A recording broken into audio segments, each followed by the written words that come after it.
So welcome to the meeting, everybody. For those of you who don't know, my name's Laura Campbell. I'm a local resident and I also work from Bellshill but cover North Lanarkshire. We are just going to get started and work through the agenda, and I believe the lovely Mark is taking minutes.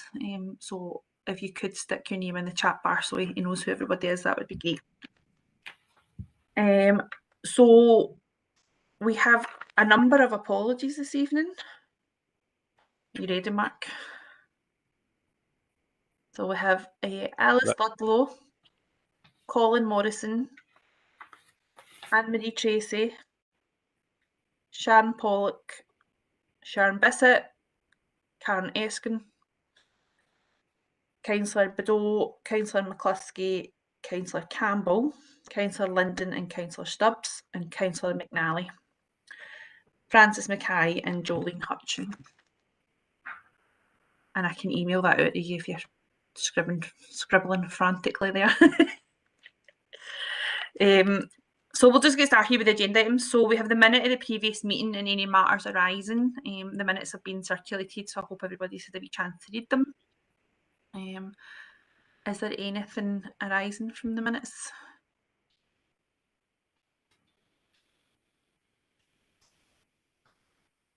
Right, Hughie, I'll go with you first, and then we'll bring in Leanne.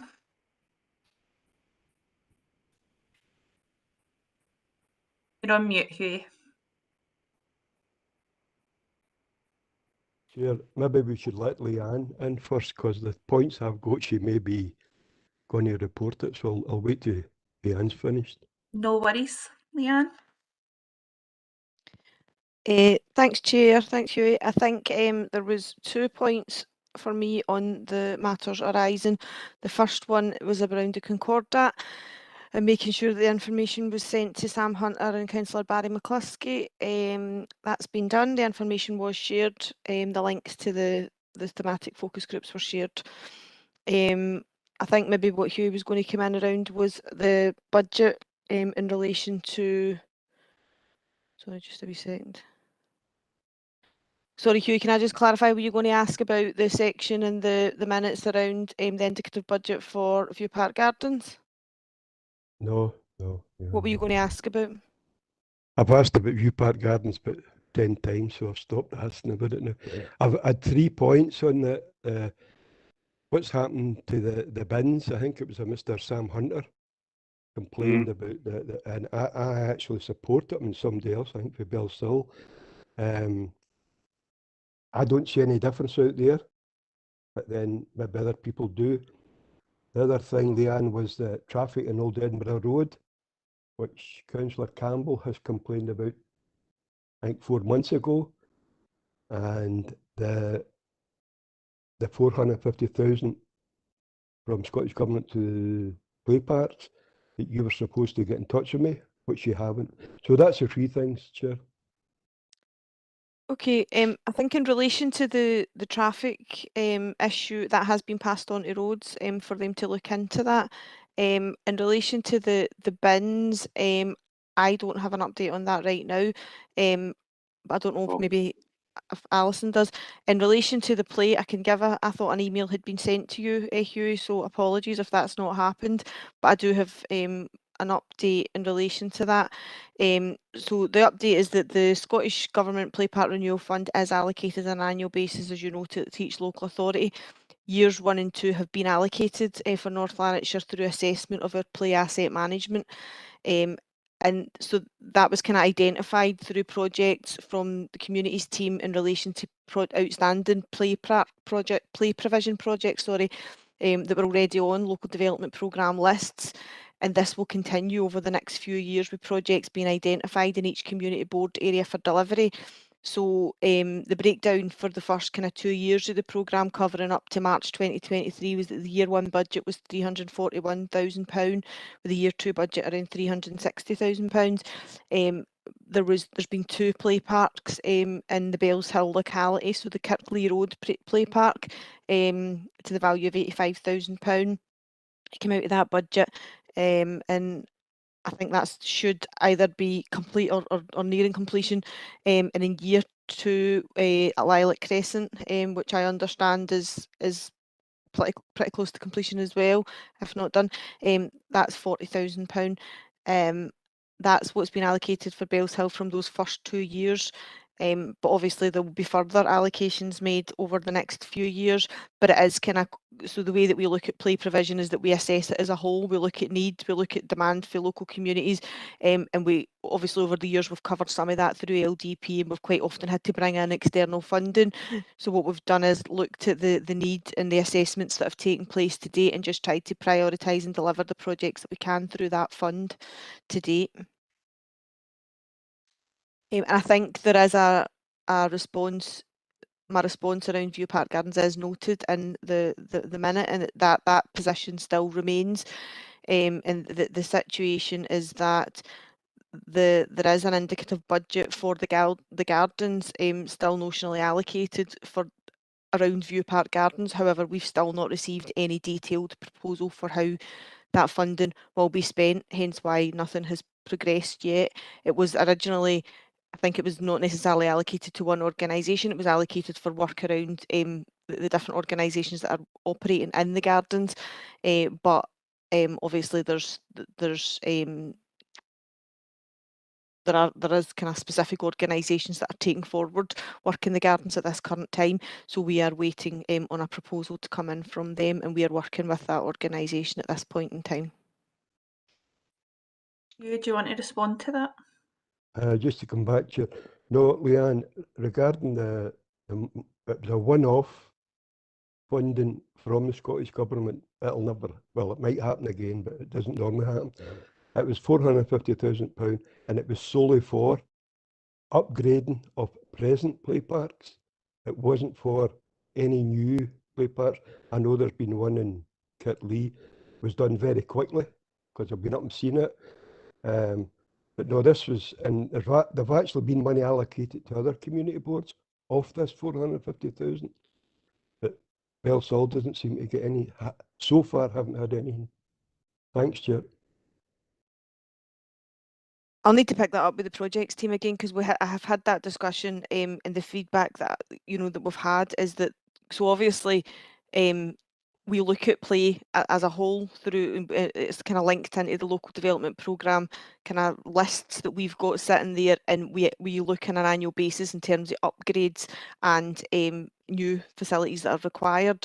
So the funding has been looked at, both the upgrade and in terms of new facilities has been looked at across North Lanarkshire, so there's certainly not any areas being left out, but in terms of the breakdown of that, I'll need to go back and check that again. Apologies, Hugh, if I've misunderstood the question, but I will go, in fact I'll go and email right now just to double check that.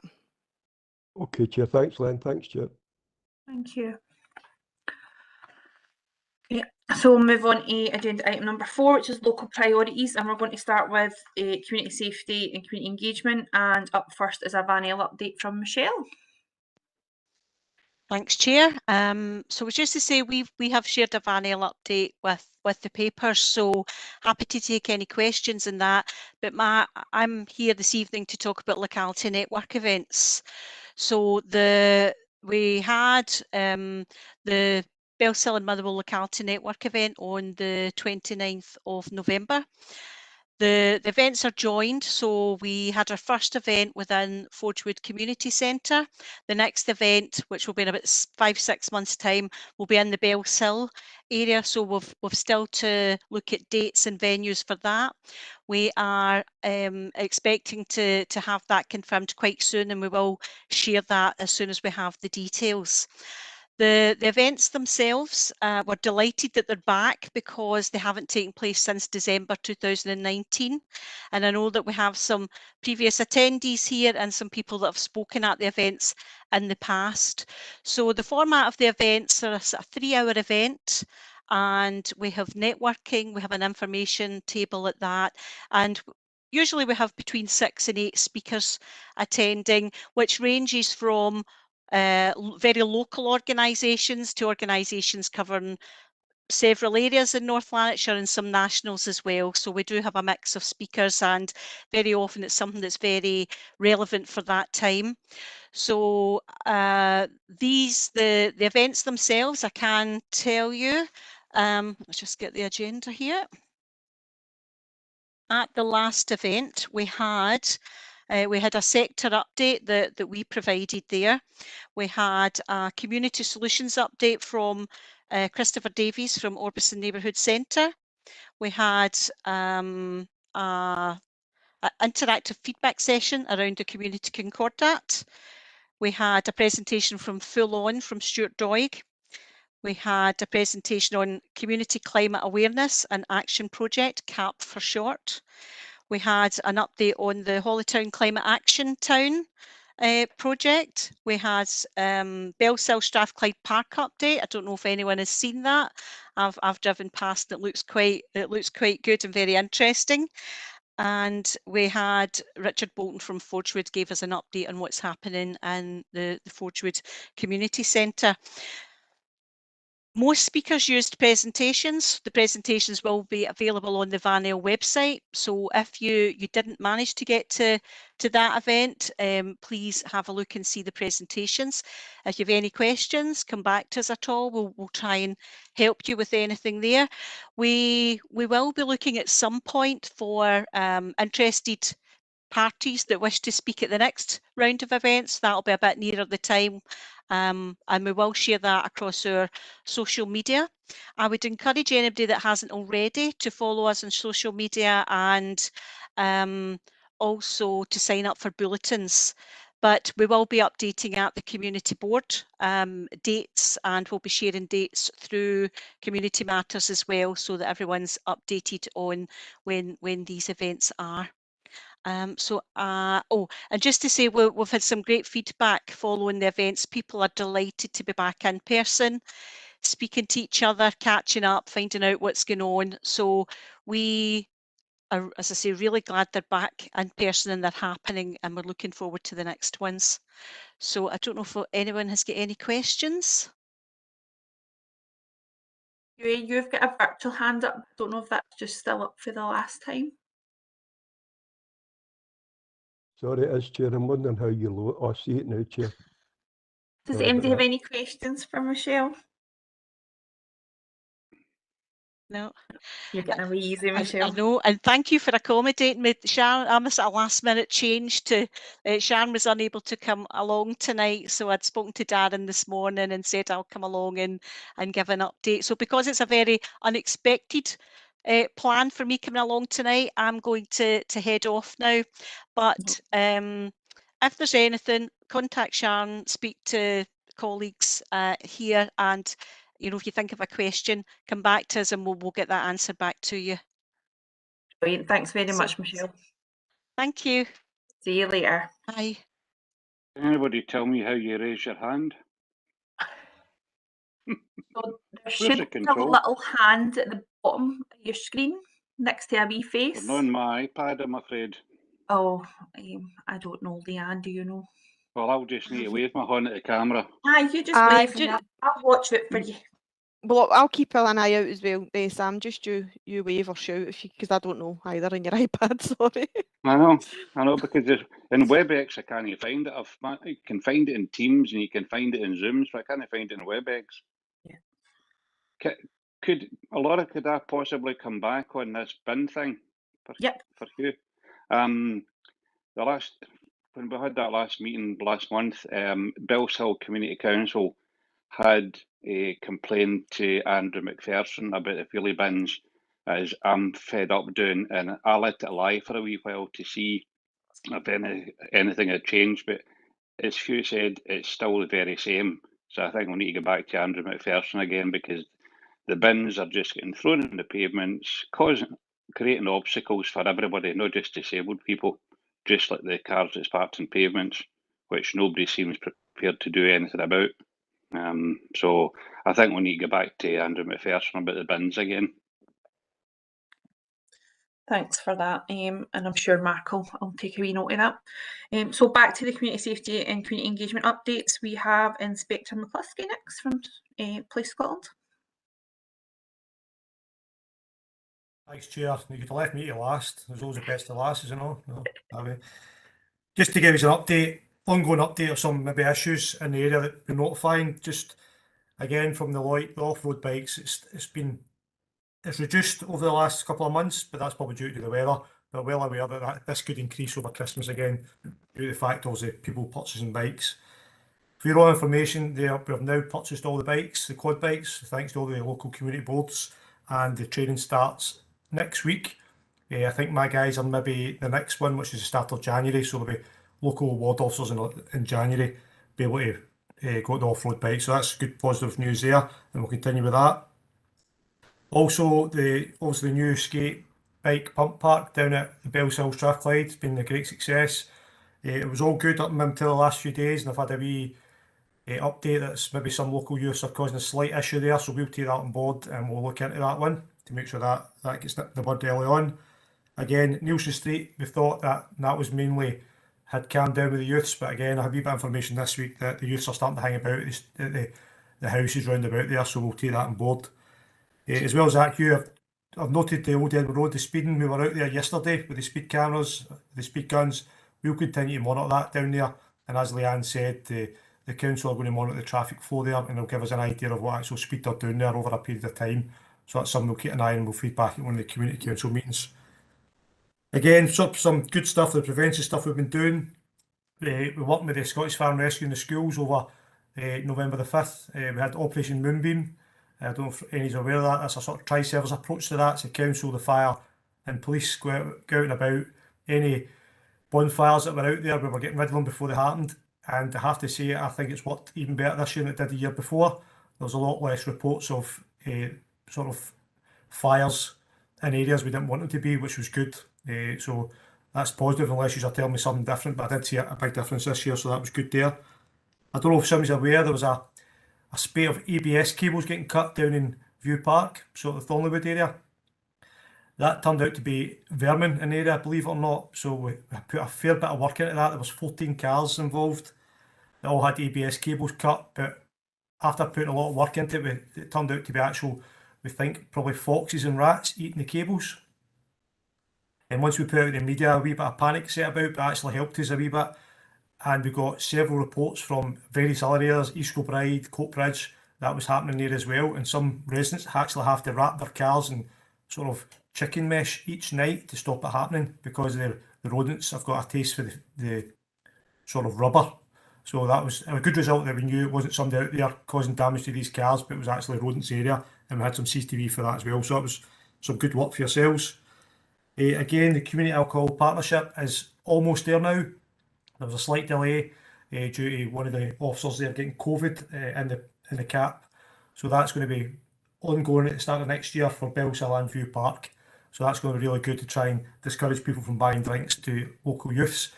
And we've had a survey out there, and for your own information, the surveys came back that a lot of adults or the parents of the kids are actually buying them drinks. This seems to be the new thing. So we're going to try and target that at local schools and get the parents in and parents' night to make sure, giving them information they need in regards to buying alcohol for their underage kids there as well. Just gives you a wee update of some of the stuff we've done. We've started the mosque visits again for our local probationers, so that's getting used there. We've set up meetings with the mosques on a weekly basis as well and monthly basis to let people know that we're out and about and try and get up the reporting in there. Sort of Moss End, Holytown Way, there was a spate of sort of house breakings into sheds, vehicles getting broke into about 2 months ago, just after the last community meeting. That turned out to be one individual, and we've caught him there, and now he's back in the jail again. So that was a good result. It was a concern at the time, but once we identified the individual, that was sort of good work there as well. Another one for you is down your way. There was a bit of fuel siphoning. You might not be aware of it in some of the industrial estates. Again, we managed to get the individual involved with that.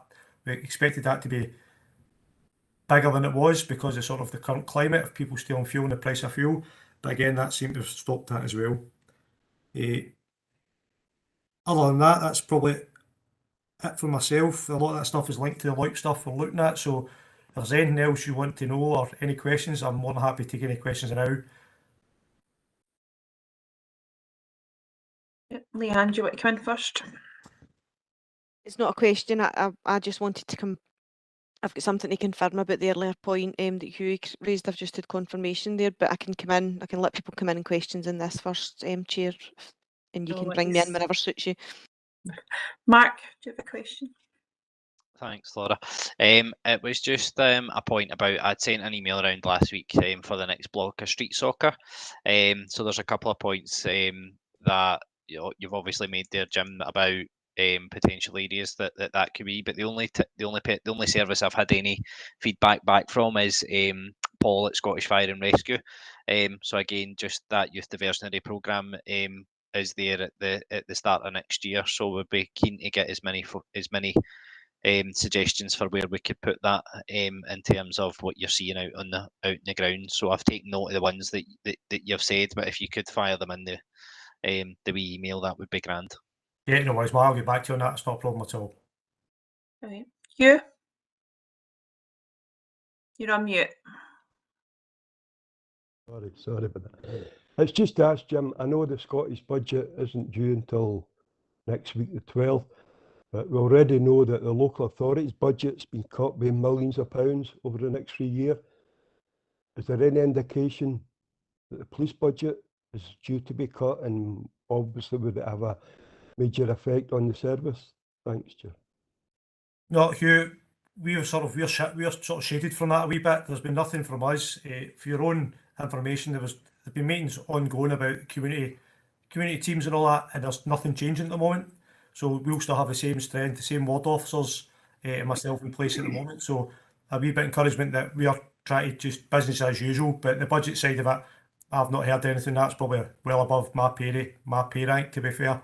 But the way it usually works, even if there is a cut, they'll try and maintain the services the way it is now. So hopefully it's all good. Any other questions on that? Yes, Sam? I have one. Can you tell us if there is any update on the law on pavement parking? Yeah, no, I think this is discussed in the Motherwell board meeting as well. You can park in a pavement. The offence is if you drive up on it. So somebody actually needs to see you drive up on the pavement to be an offence. But obviously the way sort of people are now, you've got 3-4 cars per house. You can go around probably the whole of Scotland, and you're probably well aware of the amount of cars are on the pavement.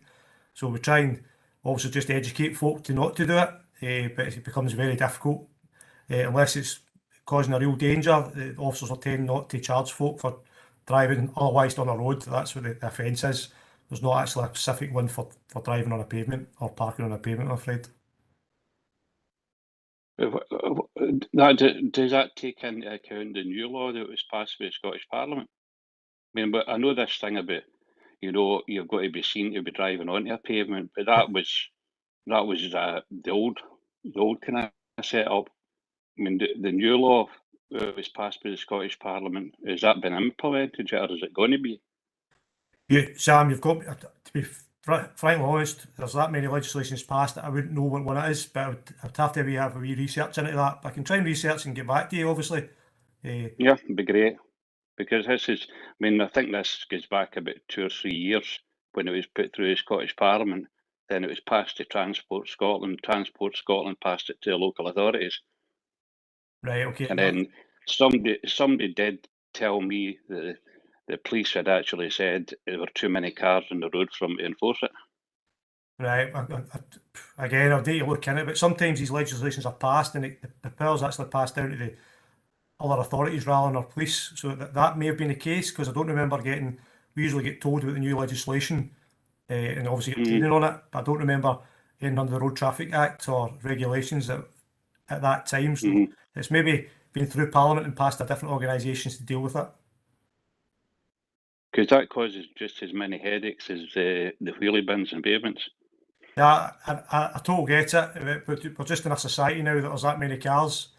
We see it all the time. One household, maybe a 2-bedroom house, there's 4 cars, so they're parking on pavements and where they want. Yeah, so it's trying to get some common sense approach to it rather than just enforcing it completely. But it's a difficult one to deal with, I'm afraid. I know, but can you picture somebody in a wheelchair trying to get past a car that's parked on a pavement? No, 100%. And I completely understand it. It isn't acceptable if it's the full pavement being blocked. I get it. And if that is the case and there's people there, then yeah, you need to inform ourselves or the local authority, and we'll have to have a look at it. Right. Okay, thanks. Thanks, Sam. Any more questions on that? Okay, right, Leanne, I'll bring you back on Hughie's point before we move on to fire. It was just to say that I was just double checking there with my colleagues, just in case there was something that I had missed, because there are others who concentrate a bit more on play parks in an operational sense than I do. But no, it's the only funding that we've received from Scottish Government specifically around play is, as outlined, Hughie, it's a lot more than £450,000, as you say, and it is over a 5-year period. So I think I'll not go back to my figures. I think it was around 320,000 in year one, more in year two, and we will receive further funding for the next 3 years. All areas have and will get a share of that funding. It's all based on the play area assessments that we carry out across North Lanarkshire. So that's the only money that we're getting from Scottish Government specifically around play. But if you want to send me information about what you're referring to, Hughie, or where you read about the 450,000, we can certainly look into it. But I was just wanting to clarify that was my understanding of the situation. I've just clarified it with one of my colleagues there, just to make sure. So if there's anything you want to check out, just drop me a wee email with a link or further information around what you're referring to, and I'll certainly look into it. Thanks, Leanne. Okay, so we'll move on to the update from Scottish Fire and Rescue. Information has been shared, but I have in my notes that it's Paul, but I'm going to take an educated guess and say it's actually Lawrence that's giving us an update. As it says myself, I'm Watch Commander Lawrence Murphy. I'm representing Paul tonight. Any questions that you have for me that I'm unable to answer, I'll take back to Paul and we'll get answers for you. But the general theme for the quarter leading up to now has been one of successful reduction in comparison to previous years. We've had reductions in accidental dwelling fires, the related fire casualties to these fires, deliberate fires, secondary fires such as rubbish that's been set alight, wheelie bins. I've heard you mention a few times, so there's been a reduction in them. We've also seen a reduction in non-domestic, non-fire related incidents such as RTCs, floodings, water rescues, etc. The only thing that has increased a little bit has been unwanted fire alarm signals that we've had to respond to ourselves from, for instance, buildings, factories, sleeping risks, etc. So those have slightly increased. That's something we'll actually stop. Other than the sleeping risks, we'll stop responding to these unwanted fire alarm signals come April next year. So that's scheduled to change on that. As far as our activities are concerned, we've got the fire reach still going on. The fire reach has been running at DL High School, I believe, Our Ladies High School, Caldervale, St Margaret's, and Cathkin High School. We get great feedback from the pupils and from those engaging in that's a successful engagement for us. We've also been carrying out increased home fire safety visits and other engagements. Since the last board meeting with yourselves, we've had 74 home fire safety visits. We've had 24 post-domestic incident responses. So those are things, if we've had a fire at a house, we offer home fire safety visits to that property and to the neighbours, giving a chance for a home fire safety visit and prevent future fires. We've presented 14 fire safety talks and a number of leaflet drops as well. Our big push over the last quarter has been the build up to bonfire night, and as my colleague in the police has pointed out, anecdotally that seems to have been very, very successful. Having worked bonfire night over the last few years, I can say that this one has been one of the quieter ones for myself anecdotally, so we do seem to have had a successful reduction in that. We've had a number of activities that maybe it's worth noting. We've had the Bellshill Community Garden project, where we've developed a community garden, trying to get the community to engage with the fire station, the fire station, and get the community to feel part of that we are their fire station, and that's been successful. That opened up on the 20th of September, and we've had a number of parents, families, and members of the local community come and visit that. Other than that, guys, again, I'm only covering for Paul tonight, so if there's any questions you've got, if you can come back to me, and I'm quite happy to try and get details for you.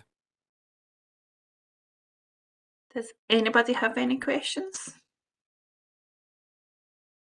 Oh, oof. That was close, but I think Darren just made it to the post first there.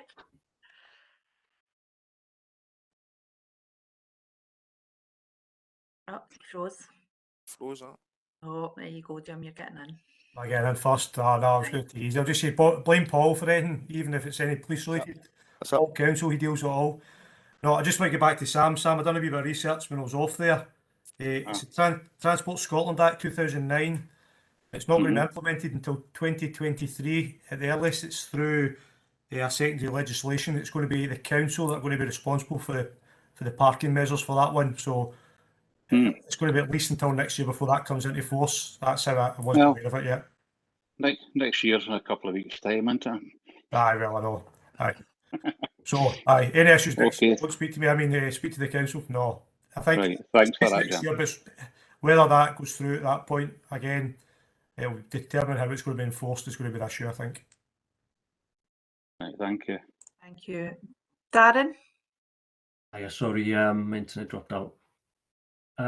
Yes, Lawrence, we're looking at doing something very similar with the Motherwell Fire Station. So I'd be very keen for Paul to, if you could pass on, is it Paul who was meant to be do the update for today? Paul's the station manager for Bellshill and Coatbridge. So yeah, Paul will be the best person to speak to. With regards to the community garden, I wrote the initial paper for it. So I've had a wee bit of dealings with it. It's a second. I'll mute you a second, Paul. That's it. Stay away.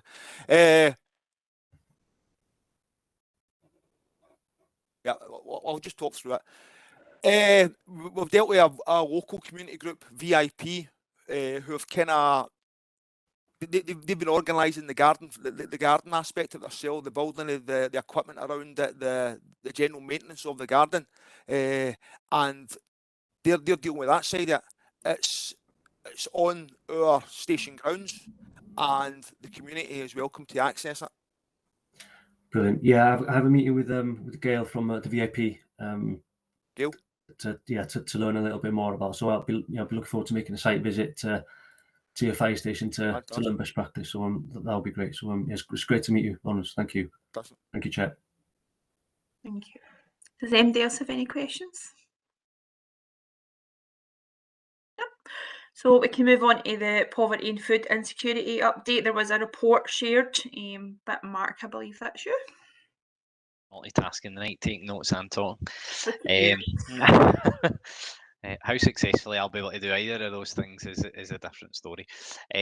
So as part of our community board, we have kind of 3-4 like priorities, one of which is poverty and food insecurity. It's myself and Francis that lead on that as the NHS Health Improvement Team for the locality. Since the last community board, our LOIP subgroup for that topic has met twice. And we undertook a series of kind of financial roadshows in the locality, and that involved kind of hire of community venues, putting leaflets through people's doors and getting third sector and statutory sector support organisations like Home Energy Scotland, Financial Inclusion or Tackling Poverty Team as they're called now, to kind of base themselves in that building on that day and invite the local community in to access advice and information. The first one, and the reason we did 5 was because we kind of feel that although Bellshill is one locality, it kind of has 5 kind of distinct geographical locations within it. So we've got kind of Hollytown, Moss End, we've got kind of Bellshill, Central Bellshill, Orbison, and View Park, and the kind of Burnhead area, View Park as well. So that's the reason why we kind of did 5. It was trying to take that information to local people. First one was held in YMCA. And it was quite successful. We did that on the last day of the school holidays. We were there as schools finished, and it was a central location on the main street, so people were kind of a bit curious and wandered in and kind of picked up some information. and then disappointed to see it kind of went downhill from there. The other two events were pretty much non-attended, to the point where the partner organisations that we'd worked with were kind of saying, you know, we're a kind of finite resource and we can't kind of spare coming to events if they're not going to be if they're not going to get to engage with the people they want to engage with. So we kind of brought that back to the subgroup, and the decision was made to look at how we can then take that information, and instead of inviting the community to come to us, is essentially to go to where the community already are. So we actually had our first one today, where I'd kind of taken a lot of that information about the supports and services that are available along to View Park Parish Church, who hold a kind of Macy Church event on the second Thursday of every month, and they typically get about 50 to 60 families through the door, and that's exactly what they got tonight. So we had a busy church presence, a busy church building in View Park with 50, 60 families, and each of them went home with a kind of goodie bag full of the information on the warm spaces, on the various supports that are available from Home Energy Scotland, Social Security, DWP, carers organisations, some mental health information, and just generally a kind of bag of leaflets and literature that they were able to kind of take home.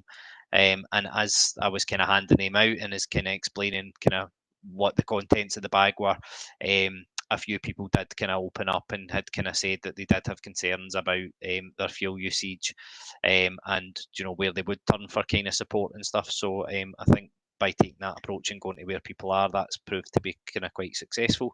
So that's View Park. So hopefully we can, the subgroup can kind of work a wee bit to see how we can take that to the other areas. We are also planning, myself and Angie Cook from the Tackling Poverty team, to kind of contact all the Warm Spaces initiatives that are operating in the locality, to actually go to them and identify a champion within them that can and upskill that champion a wee bit, just to actually feel comfortable having the conversation with people and asking them how they're doing and if they're struggling, because hopefully they've kind of got a bit of a relationship with them, and if they do open up, that champion then has the skills to be able to kind of have that conversation and then make sure that the person's tied into the right support at the right time. So we plan and kind of we've pulled together a bit of a presentation that we need to kind of take back to the subgroup and agree the content of, and hopefully get round those warm spaces to make sure that we do that. We also plan on targeting the food banks as well, because what we're kind of seeing from the food banks in the locality is an increase in use, but an increase in use that's sort of kind of going down a non-referral route. So people are just kind of rocking up looking for kind of food support now. And because they are so busy, the time that they would say to somebody, like, go away, be referred, and by the time they kind of dealt with all the admin stuff, it's actually just been easier for them just to hand out the food parcel. So we also plan on going back to the food banks to make sure that they continue to take that kind of cash first approach, so that they're going through the Scottish Welfare Fund and the Tackling Poverty team, so that we can try and help people get to the root cause of why they're in the situation that they're in. So that's essentially where we are with the Poverty LOIP subgroup, and I'm happy to take any questions. Do you have any questions for Mark on that? Alison? Thanks, Laura. It's not really a question, and I think later on in the agenda, Darren will pick up on the community drop-in points a little bit, but just to note, and I know that's part of what you were talking about, Mark, that the sort of cost of living support is that the website pages on the council are getting a lot of hits just now. So they have got good information, they're popular, but there's also been information packs provided. And just to say that the Fuel Poverty Initiative specifically aimed at people on low incomes who don't qualify for additional support because of their benefit position or pension. So people who are in work poverty, really. The scheme that's targeted at that group has been extended. It was originally due to close at the beginning of this month, but there's been the capacity to roll that over. So it's just So if people want more information on that, they can get it on the website or through the Tackling Poverty packs and of information. That's it's a bit kind of chicken and egg, because that was one of the things that we did really want to put in it, but I wasn't aware that it had been extended. Otherwise that could have gone into those 50-60 families that we'd engaged with today. But and all of those cost of living booklets, the food insecurity leaflet that's been kind of produced, that's kind of got the 10 steps of what you do if you're in each particular situation, all of that's kind of going out, and people were, generally were, I suppose, a double-edged sword. They're disappointed by the fact that we need that information, but also were quite upbeat by the fact that that information was there and it was readily available, and they were able to kind of pick it up in a place that they were already going to anyway, without having to kind of go out their way. So again, we're happy to kind of adapt any of our approaches based on any of the information that we get from any of you guys. So if you do want to be included in our LoIP subgroup, just drop myself an email and I'll make sure you're included. We don't have any meetings planned to this side of the year, so it'll be January and we'll put the dates out for the year. Thanks, Mark. Any other questions? Okay, so we'll move from Mark to Mark. The next priority area was mental health and emotional wellbeing, and I believe Mark's got a presentation for us on tobacco control. I'll do it, and I will see if it's shared quite early on, so let's hope it still works.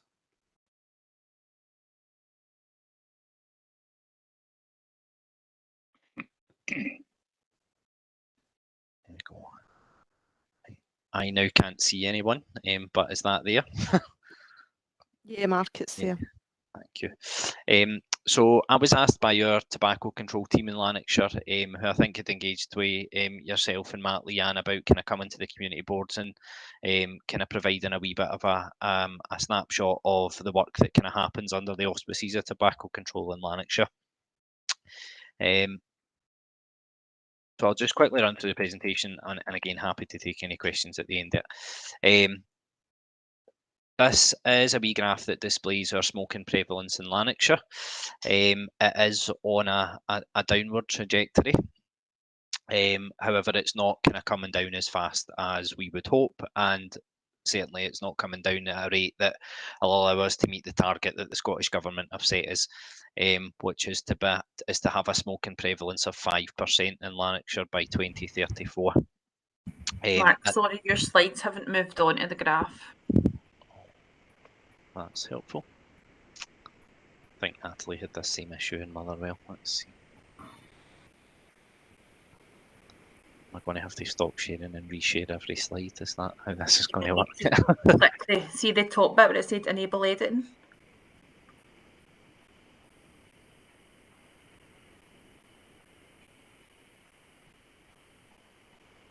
I said that as if I actually knew what I was talking about, but it's worth a try.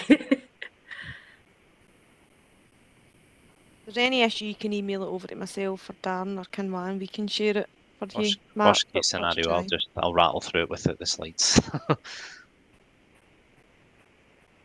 Did it move that time? No, it's not moving. So smoking prevalence in Lanarkshire, it's currently about 19%. Just over 19% at 19.2%. We want that by 2034 to be 5%. Our projected target for the end of this financial year is that we'll have a smoking prevalence in Lanarkshire of around 16% of the population.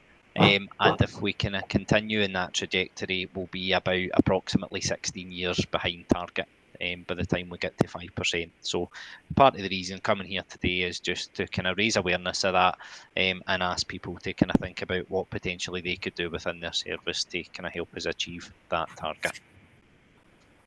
The next slide is a graph that displays the percentage of children exposed to second-hand smoke at their 27 to 30-month assessment, and that the dangers of second-hand smoke for children can cause things like bronchitis, can have an impact on children who have asthma, etc. and what we kind of see in that percentage exposure is that the Scottish Government had tasked us to aim for 5% of children at their 27 to 30 month assessment, where that's the who we wanted to that's the percentage that we wanted to have exposed to second-hand smoke at the 27 to 30 month assessment. We did manage to beat that target slightly. 4.4% of children in Lanarkshire at the 27 to 30 month assessment are exposed to second-hand smoke. However, when we drill that data down a wee bit further, in our most deprived communities, particularly those in SIMD1, that can be as high as 8% of children at the 27 to 30 month assessment. So for us, it really needs to be kind of how do we get into those SIMD1 areas and kind of try and change that trend a wee bit. We do have a tobacco control strategy in Lanarkshire. It does run out next year, and it has 4 priorities in it. It has prevention, protection, cessation, and support and leadership. And I suppose prevention's all about stopping people taking up smoking. So a bit like Jim was talking about the community alcohol partnership, we obviously want to have that same focus for tobacco. So we want to stop adults purchasing tobacco products for children and young people. Protection is all around the dangers of second-hand smoke to our individuals and children within our communities. Cessation is offering that support to people to make a quit attempt and stop smoking. And we can do that with the support and leadership of organisations who are around the screen tonight. So you can do things like, as an organisation, sign up to the Ash Scotland Smoke Free Charter and make it visible that you want to help us work towards that smoke free generation by 2034. There's 10 thematic working groups in our tobacco control strategy. There are various pieces of work that go from communications and education right through to workforce development and smoke-free policy guidance and legislation. There are various project plans that sit under each of those themes, so if anybody wants information on those things, drop me an email and I can kind of give you the specific project plans for each of those themes. I'll send the presentation as well, Laura, if that can be sent round, then at least folk will maybe get to see what I'm looking at now. The next 2 slides are a bit of a flash report, so again I won't go into too much detail, but it's just a kind of quick overview of what we managed to achieve over the last 2 years during the pandemic. One of the things that we did was our smoking cessation support groups had to stop. So we transferred a lot of that support into digital support via Near Me and Attend Anywhere and by telephone. And we also started, rather than people going to the pharmacy or to their support group to pick up their nicotine replacement therapy products, we started a home delivery service for that as well, and that proved to be really successful. And that's something that, as we kind of come out of the pandemic, that has been a success and that we are going to keep. Our Positive Smoke-Free Role Models project saw some funding go into our community and voluntary sector organisations through the Community Solutions Programme, and that again is to make that whole cultural shift around support and leadership, to that we've got organisations visibly saying that they want to be positive smoke-free role models, and taking even just the smallest action. So it's things like, you know, that you could educate a colleague, a friend, a family member around the dangers of second-hand smoke to children and to pets, is another one, another project that we've got ongoing. We did last year also deliver a Jenny in the Bear swim time programme in Bellshill, and what we tried to do with that project was not just make it about second-hand smoke. We made it about financial health and well-being. We made it about sleep. We made it about cooking. We built a programme around it, just to support families with young children with some of the many obstacles that they face. For our next financial year, we want to continue to develop the Jenny and the Bear swim time programme. So we're looking at not just doing things around swimming in a swimming pool, but also could we do things around baby massage and the various baby and toddler groups that kind of happen within our locality. Engagement and consultation and training and online training. One of the things that we deliver as a service is called impact training. And impact training is all about the awareness of how the smoke and tobacco causes your body to break down medication that you might take a lot quicker than it would otherwise, which means you sometimes have to end up with a higher dose of particular medications because of the effect of tobacco. So we're doing a whole load of education around that just now. Again, if that's a topic that interests anybody, I'm happy to come and chat to them. I think one of the other things that became legislative this year was that you are no longer permitted to smoke within 10 metres of a hospital entrance. And again, we are a bit like Jim was saying with the parking and pavements, it is very much an educational approach we're taking to people. We're not fining them on the hospital grounds, but we are trying to have those conversations about the dangers of second-hand smoke and that they aren't actually legally allowed to smoke within that 10 metres of the hospital ground. The slides contain a couple of email addresses. If you want to access any comms or anything, then you can lift Rachel's email from the presentation, or you're free to get in touch with myself as well. Happy to take any questions, and my presentation was great for anybody that never seen it. Thanks, Mark. You're still screen share. We go. MD, any questions for Mark on that? Can I just say yes to Darren, Laura? Because I'm not seeing the chat room.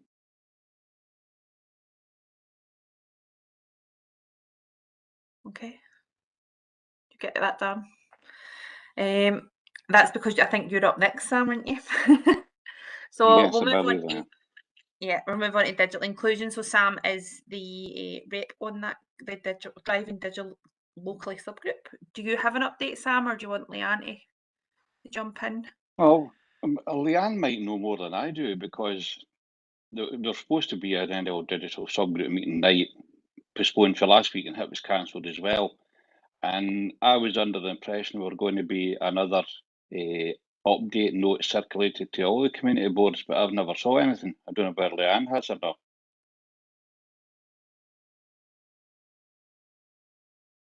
Happy to come in, Chair. I don't think there's been a further note circulated to the reps, Sam. I think it was just to give an update on the last few meetings since the last community board. But they were going to do something to try and encourage the community boards to have more feedback. I mean, they were supposed to be going to do a paper, Leanne, Yeah, after the last meeting. I think just because they didn't meet again to agree that, because the meeting was cancelled, that's just not happened. I'm happy to say a few words, Sam, and you can come in. The only other thing I would say is, what I can tell people is, they've started checking out the fibre optic cables running about Bellshill just now because they've seen the squads of workmen actually lifting the BT points to see if the ducting is there for laying the cables in. That's one thing I can tell you, but you might have more than, so you carry on. No, I haven't. I don't. I'm not a member, obviously, of that group. I've attended their past few meetings simply because we're just trying to make those connections between the LOIP priorities and also because there's been a lot more focus on the community benefits side of the Comms World contract. So the group has the focus, as far as I can see in the last few meetings that I've attended, has been there's been a couple of presentations from Comms World who have got the connectivity contract for North Lanarkshire, and it's been about talking with the Driving Digital Locally subgroup about the next steps in terms of how the reps on that subgroup can kind of make that connection into the local digital priorities around the LOIPs, and making sure that any kind of community benefits that are coming out of that contract meet local need, but also at the same time making sure that as Sam's saying, as they start to move to the implementation of the contract, that local people are kept up to speed and given the information that they require in terms of how they can benefit from that, and what the impact on them might be. So that's really all that I would say. Just in terms of the kind of community benefit side of things, there has been a commitment for Comms World around supporting local decision making and engaging with communities around digital. There's also a commitment around addressing digital inclusion and working with community boards in association with the council, and there's a bit about focusing on areas that are more socioeconomically disadvantaged around access to things like whether it's information, whether it's I was going to say gadgets, that's not the right word. You know what I mean? Equipment, yes. Gadgets, that's just because I'm old. So there's been a lot of discussion, and really I think where that group is at now is the reps have been coming along and have been having these discussions, and have been learning quite a lot today around what's happening in relation to both the kind of digital contract, but also in a wider sense what's happening around digital inclusion in North Lanarkshire, some of the priorities. And I think what now needs to happen is that needs to filter out to the community boards, and there needs to be a discussion with the community boards and wider within each community through the LOIP subgroups around what is the need, what are the needs in this particular area, what do we know is already happening. Are people aware of the kind of the services and the opportunities that are out there for them? If not, how can the community boards help to share that information and the wider networks that sit around them?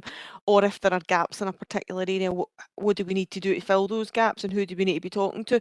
So I think the next stage, I had a conversation with Lynn Gow the other day, and we were talking about the next cycle of community boards, Lynn coming along and doing a bit of an outline of what the group's been focusing on, but also I suppose what do the community boards and the subgroups of the community boards want the group to be focusing on to kind of support Sam and the other reps in their role. So I think there needs to be more of that kind of two-way flow of information between the two. So we'll continue to work with Lynn on that and engage with Sam in terms of how we strengthen that, particularly for the Bellshill area, but we're looking at it across North Lanarkshire. So I mean, that's all that I would really say at this point, and that we're talking to Lynn about an input at the next meeting, which I would imagine Lynn will kind of link up with Sam to make sure that he's involved in that as well. I don't know, Sam, if there's anything else you would want to say. I mean, one of the other things is actually how we can communicate with people, not just the community boards.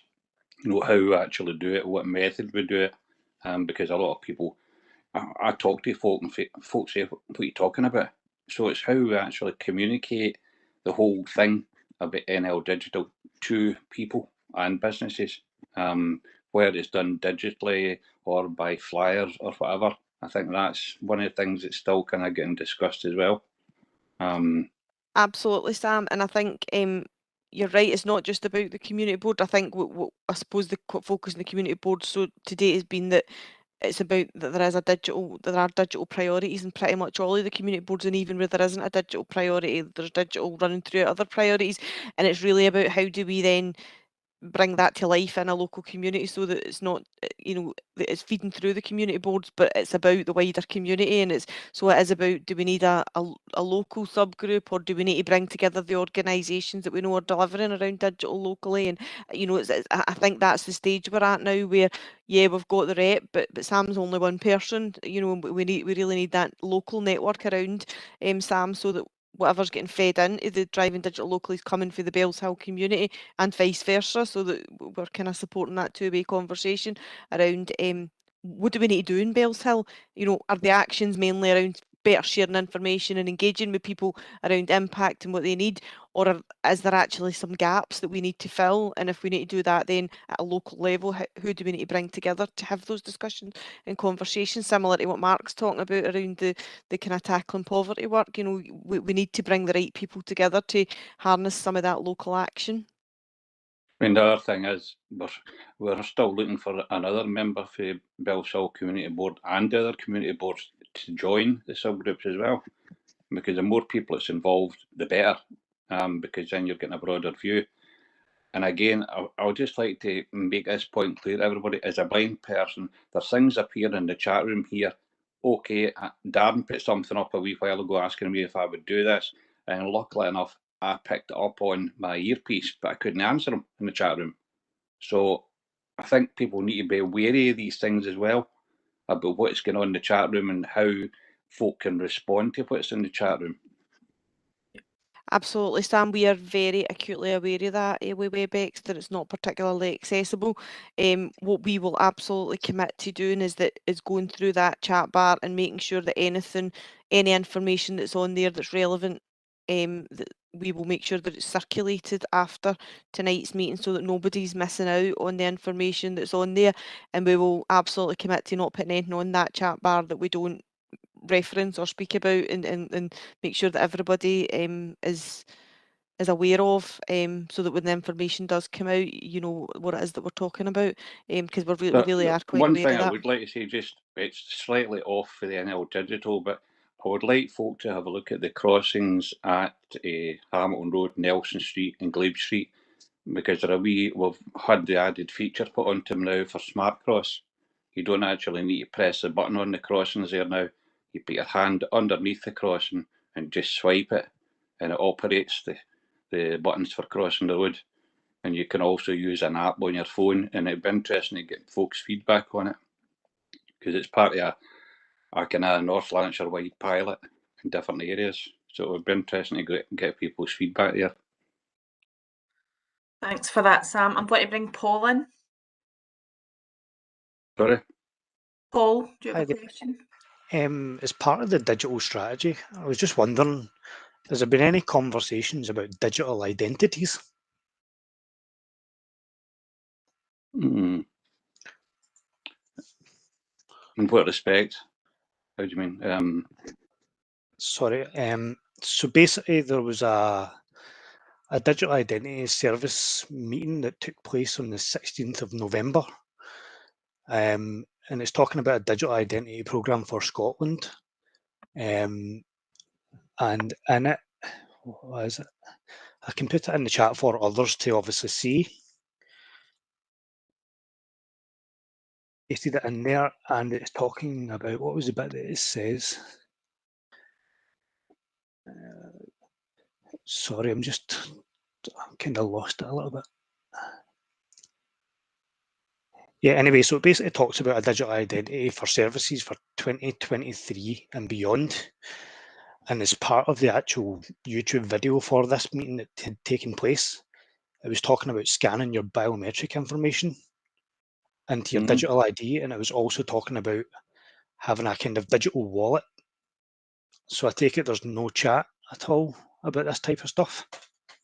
No, I've certainly not heard anything. That's not been on the subgroup anyway. It could have been further along. I don't know. Is that something you could maybe raise within the subgroup Maybe then? Can maybe pass that on to Lynn and ask Lynn Gow. Paul, I've just checked the link that you shared there. Obviously, that was a Scottish Government event, so there's not been any discussion as far as I'm aware at a local level. There maybe is at a more. I'm certainly not a digital person by any means. My interest is very much in the kind of community side of it and the kind of digital inclusion side of things. So there may well be discussion in the background at a more senior level, but I know what you've shared there. That's been a Scottish Government led discussion, but certainly from the work that we're involved in, it hasn't been discussed at this kind of local level.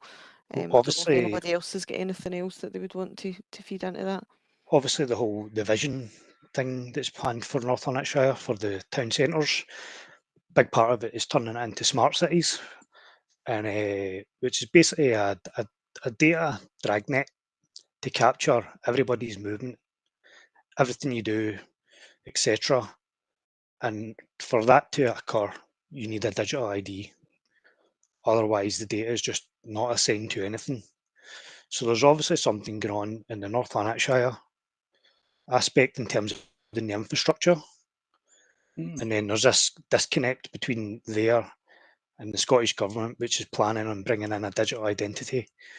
And just now it's planned for accessing some basic services, but there's basically reports out there for it expanding to include bank accounts, which is CBDCs, central bank digital currencies, social media accounts being linked to your digital identity, your transportation. So pretty much everything about you is proposed to be linked to a digital ID. And obviously it's not really been discussed, and most people aren't even aware of it.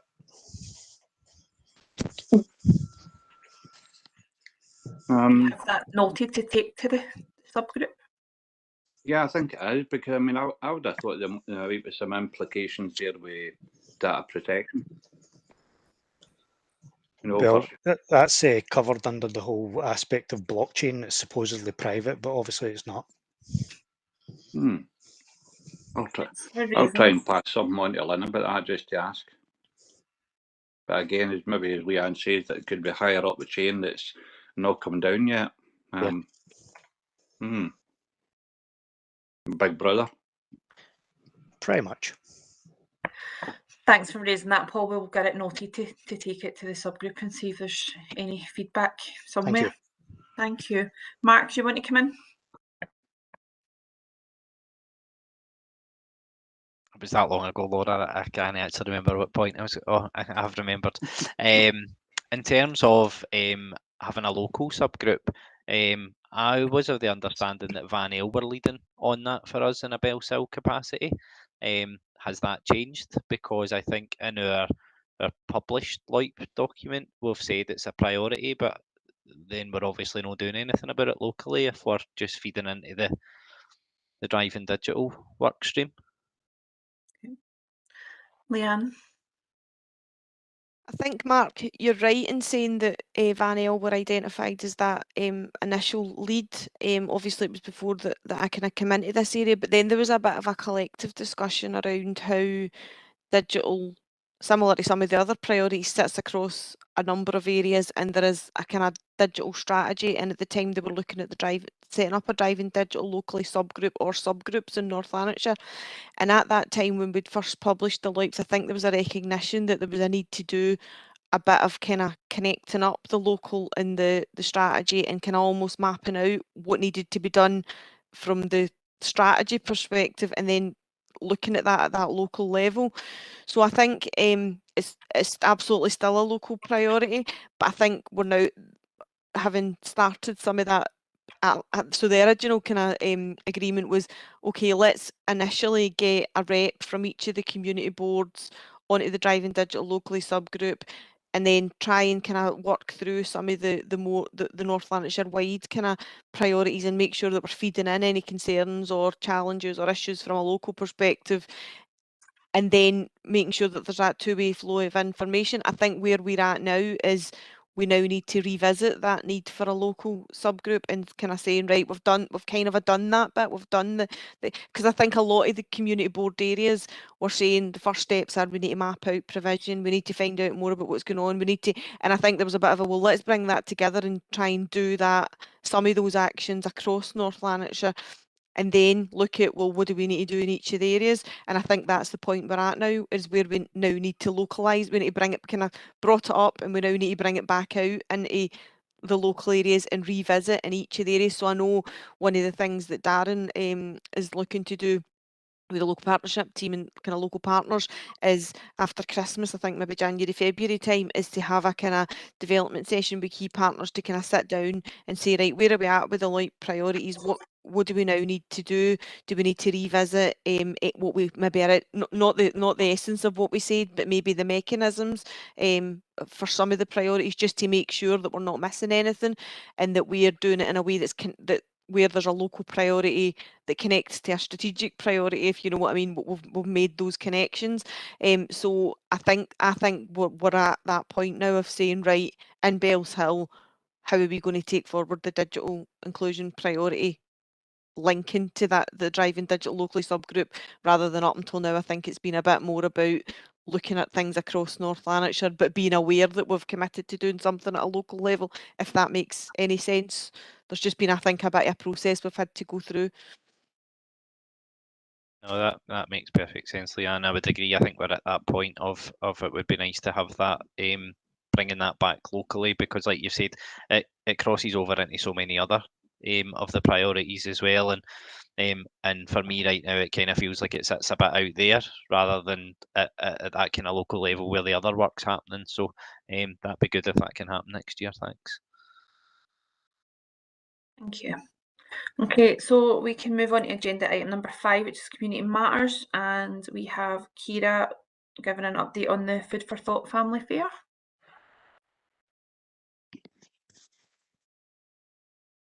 Hi everyone. Yeah, I'll just keep it a brief update, but it's just to let you know that through the Climate Action Towns project, we're running a Food for Thought family fair in Hollytown tomorrow in the Michael Sherry Centre. And activities kick off at 2 o'clock, and the fair will be running until 7 o'clock. And we've got a whole range of activities from short films through to our repair stations. If you've got any clothes that need repaired, bring them along. And we've got some seamstresses on hand to help fix them. We've got Homes Energy Scotland coming to give some energy saving tips. We've got Nutrition Scotland coming along to do some cookery demos and also talk about, you know, ways to save money when cooking food and also how to eat nutritionally. And we've also got some festive crafts because we're in the run up to Christmas, so that should be fun. But yeah, there's hopefully something for everyone. So if you're in the area, please do feel free to drop by and spread the word to anyone who you think might be of interest. But yeah, I think I'll just leave it at that, but hope to see some of you there tomorrow. Thank you. Okay, the second update was from Bellshill YMCA, but unfortunately Joseph couldn't be with us tonight, so we'll just need to skip that. That takes us to agenda item number 6, which is our standing agenda items, and the first one is the Bellshill Junction, and I believe Alison has an update on that. I'm afraid it's a little bit of a non-update, Laura, so I know people will be disappointed in that, but we were updated by Roads colleagues that they were still awaiting I suppose a position from Transport Scotland on the plans that had been submitted. I know that that was the position that we were in at the last board meeting in October. So I have contacted colleagues in Transport to see if there is anything else that they can share, or whether there's any, you know, set time limit for standard for Transport Scotland to come back to us on that. But at this point in time, that's the update that they've shared. So I know people will be a little bit frustrated because they'll have been hoping it would have moved on further by now. But we'll chase that up, and if there is any update in the interim period, we will email that out to people. Thanks, Alison. John, do you have a question? Yeah, it's just obviously I've been here and done this now for 46 years, I would say. We're just about at just now, and I'm just wondering what we as a group can do about that, because I appreciate Alison's update. It's out of her control, but to be in this position still all these years later just seems absolutely incredible to me that this is a local group trying to move on a local project. Decision or not decision, you know, I understand a decision needs to be made. The right decision is obviously for the group and the organisations to decide themselves about that, but without a decision and without anybody actually making a decision, it absolutely leaves us looking powerless. We're sitting here just waiting for an update, another group. We've moved on 3 months, we haven't had a single word, and we're just going to say, are we going to get anything in the next 3 months?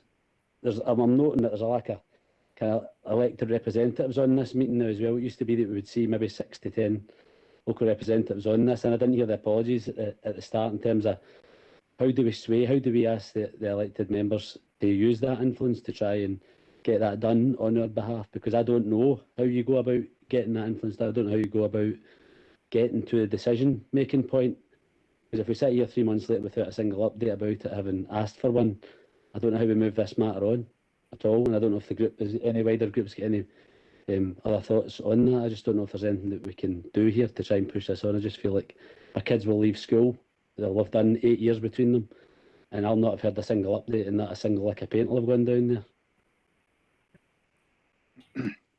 Yeah, I mean, we obviously can't speak for the elected members who are not here today, although clearly the discussion will be shared with them. I think the small bit of progress that was made was obviously going ahead and the plans being drawn up. I think the best it can do in the short term, and that's not to stop group members wanting to raise this elsewhere, is check with our colleagues in roads whether there's a standard for Transport Scotland, you know, whether there's anything, what's the limits of the time that is there any limit that the time that they have to consider this, or anything else we can do to push, because I know that the plans have been with them for a little while. So we can certainly commit to that, but there's not any point, I appreciate the frustration, John, but there's not any point me sort of promising you something that I can't deliver beyond that. So I'll just raise it again. And obviously if the group want to raise it further with elected members, you know, that can be done as well. No, I appreciate it. I say, I think the politics of the matter aren't lost on me, having been here already. And I think when we got to the Transport Scotland stage the last time, there was an agreement in principle, and it was moving on quickly. Then it stopped again, and then, well, as you well know, without going over history again, we started again, if you know what I mean. And I just feel like we're heading towards this starting again, because if there was something to tell us, they would have told us that. You know, they would say we've done this or we've done that, or, you know, here's an interim update. I just find that communication between the council and Transport Scotland is such that we don't get an update and we think that's okay, and I don't think that's okay. You know, what have you done in that time? We're waiting a decision from you. What do we do in that time? And it just feels like, as somebody sitting here on the outside of it, to not get an update, you know, is tantamount to rude in essence. And I know it's businesses that we're talking about and organisations, but you wouldn't accept that in any other walk of life, if you like. If that wasn't a job that I was held accountable to, someone would be able to do something about that. And I don't know if that's me then to write to Transport Scotland and say, I'm unhappy with the service you've delivered to the council. I just don't know how to make the point further that I feel like we've stopped again. Bear in mind that we were told that the expectation would be, and I know you don't want to deliver a false promise, I'm absolutely on that, that we would have something in place for August, and we just appear to not have moved on at all. And I can already see it coming. There's absolutely no way we're going to be sitting here late summer with an agreement, even a decision about it. That's how I feel about it. Thanks, John. Does anybody have anything to add to that? Yep. So we'll move on to the community coordinators update, which is back to Alice. Yeah, and I'm conscious of time, so you'll be glad to know that there's not very much that people haven't referenced already. I think we've got a budget session coming up next week, but Leanne's going to tell you a little bit more about that. So in terms of general updates, just to draw the board's attention to some things that have gone through council committees, etc., or information that's been sent out already. I've got nothing else specific for the Bellshill area, but there was a request from colleagues just to remind people that the update that's already gone out around winter services, because there's always a lot of inquiries about that come this time of year, particularly given we're sitting here in the middle of probably the coldest snap that we've had to date. So I think, and Darren and Leanne can keep me right, I think the information about that's already been circulated to board members. The links if people are wanting further information, and we do get lots of queries at this time of year of things like road gritting, big grit bins, etc., and winter preparedness generally. So if anyone didn't get that update, if you can let us know, but you should have received that. Some positive news education colleagues wanted to share about a recent event in Motherwell around developing the young workforce. That's really was a pan North Lanarkshire event, albeit held in Motherwell, involving local employers, young people, school leaders, and it's part of I suppose an ongoing area of work to try and maximise the opportunities for our young people.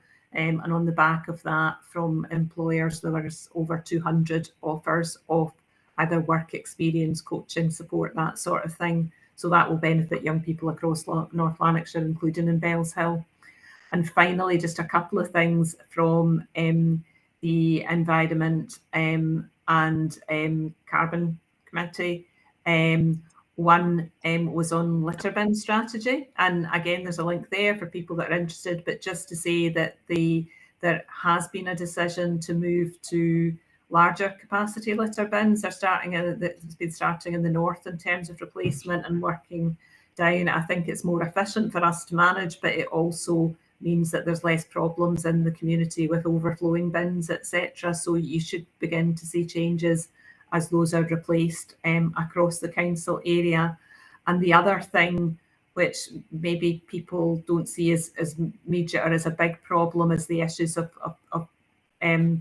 parking and bins being left out. That was something's got to give, right? Oh, sorry, that's my phone making strange noises. Earlier, there is also a new approach to deal with illegal signage on what's referenced as street furniture, but that's things that go up on lampposts, on roundabouts, on benches, etc., that there's not been authority for and can cause a hazard or just be unsightly as well. So there's a new approach being agreed to managing that with the council, that there is a process for people to get agreement legitimately to put things up when they're in keeping with the environment, and that can be done safely, but it allows the council to be a bit more proactive in tackling some of the stuff that just is put up without authority and can cause problems. So it was just to draw your attention to a couple of these things that might be relevant. Thanks, Alison. John, your hand's up, but I don't know if that's still from earlier or if you've got something to add in. So that's from earlier. I'll get that put down just now. Thanks. No worries. Okay. We'll move on to the local development programme update, which is Leanne. Thanks, Laura. To just get my notes up.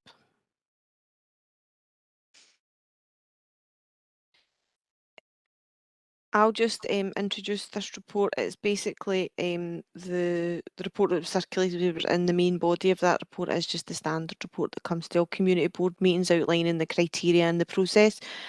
And we can always just say for anybody new that local development programme is a capital programme and can be used for capital projects on council land. It can cover a range of things like parking, play provision, heritage features, etc. And we're always encouraging local communities to engage with us around new projects. And first step in that is to make contact with the team and complete a project proposal form. That enables us to gather basic information to ensure the projects meet the basic criteria and can be funded before we progress to any more detailed feasibility. Previously, we used to we would receive information or ideas would be sent in to us, and we would just put it on the community board report and bring it to the community board and ask for people to whether people supported that or not, and then we would kind of progress.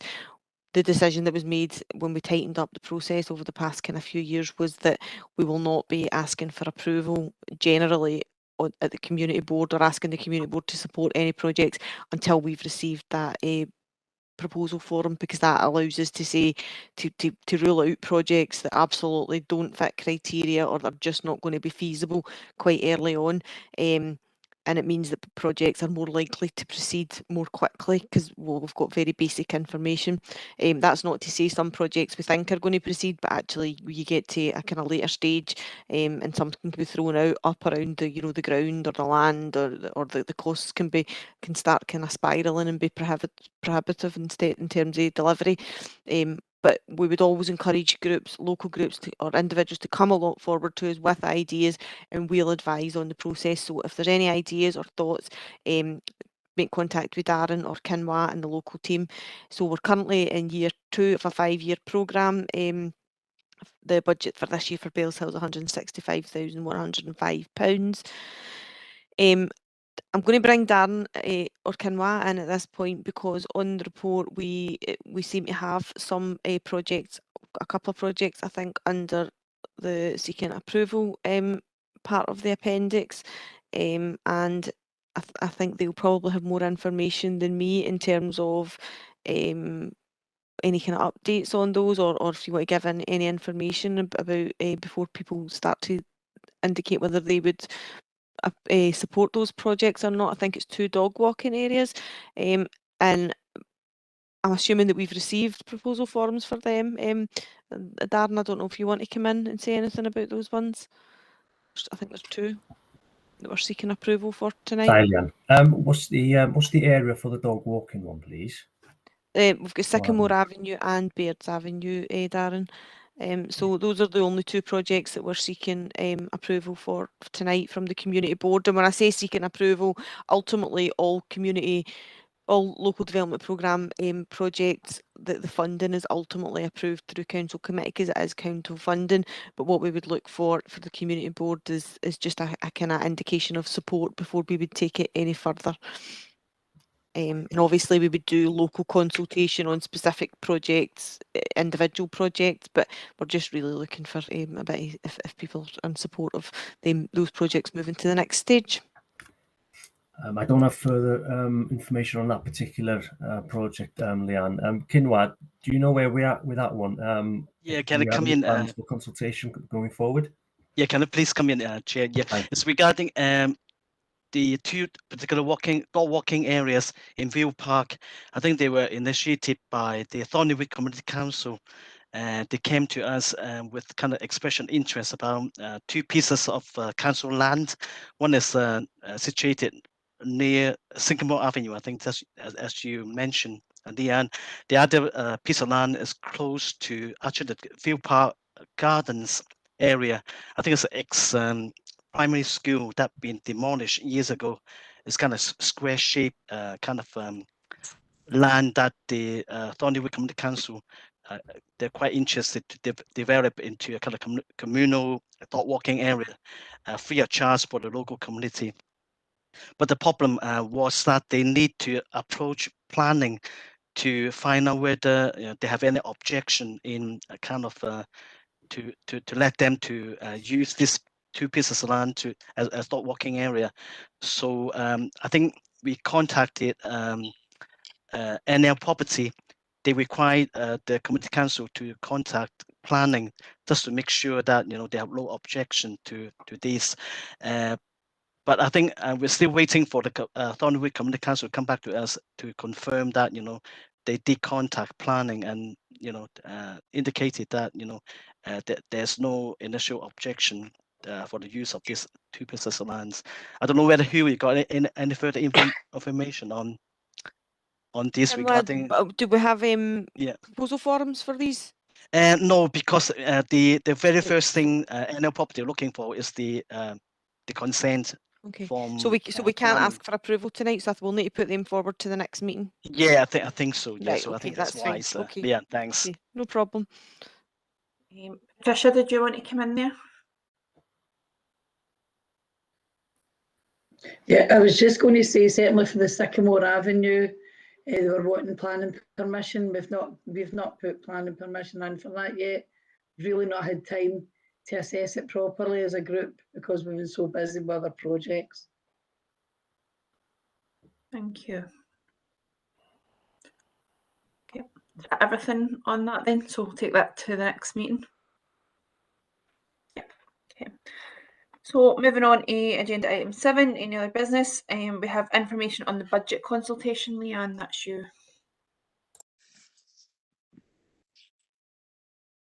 Yep, no problem, Chair.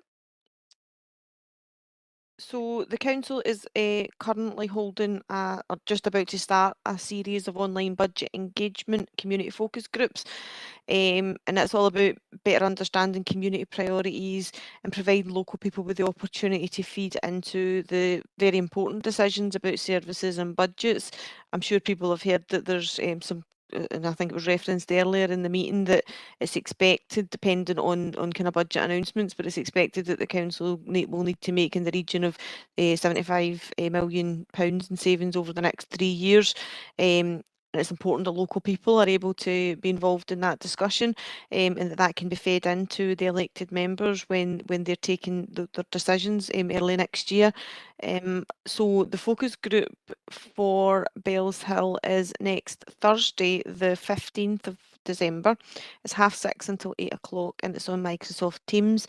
If you would like to get involved, and I would really urge you to get involved and be involved in that local discussion.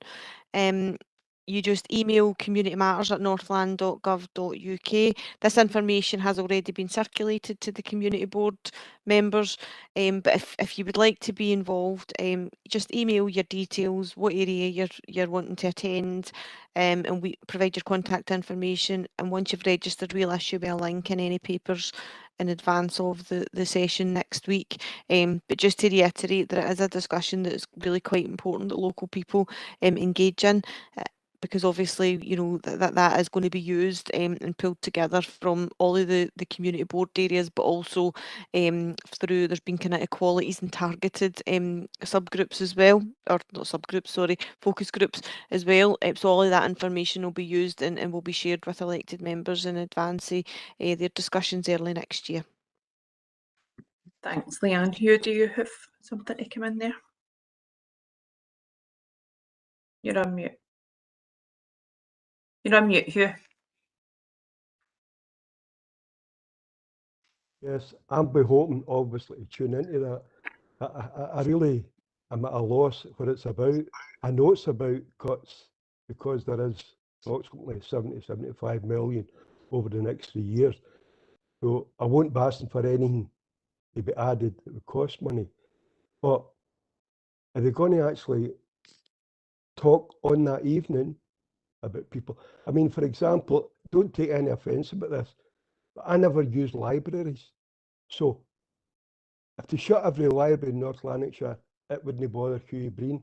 And anybody that uses libraries, don't take offence about that. But that's the point I'm trying to make. I'm sitting here wondering what benefit comes out of this presentation or consultation next Thursday. If Leanne or Alison could help me, I'd be interested in listening to them. Thanks, Chair. Thank you. I think Mark's want to come in there, and then Alison. I think it was just I'll touch on Hugh's point as well, and I think that kind of goes back to the point Leanne made about getting as many people as possible to go to that, because if there is one person who turns up who says, I don't use libraries and I don't care if you shut them all, if that's what the elected members hear, then that can inform their decision making. So it's important that we have as many people on that as we possibly can.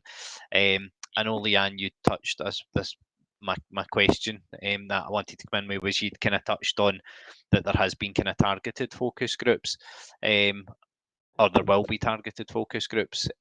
Are any of them going to be in person, given the challenges that we've talked about in terms of the digital approach?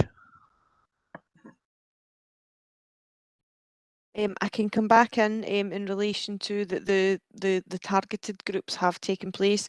They've taken place in conjunction with, I know that colleagues from different services across the council, but also partner agencies. So Van El were involved in that. NHS Lanarkshire were involved as well in terms of identifying key groups and reaching out to specific groups and individuals under the kind of different equalities and protected characteristics groups, just to make sure that there was a good spread, and that the messages and the approach was pitched appropriately.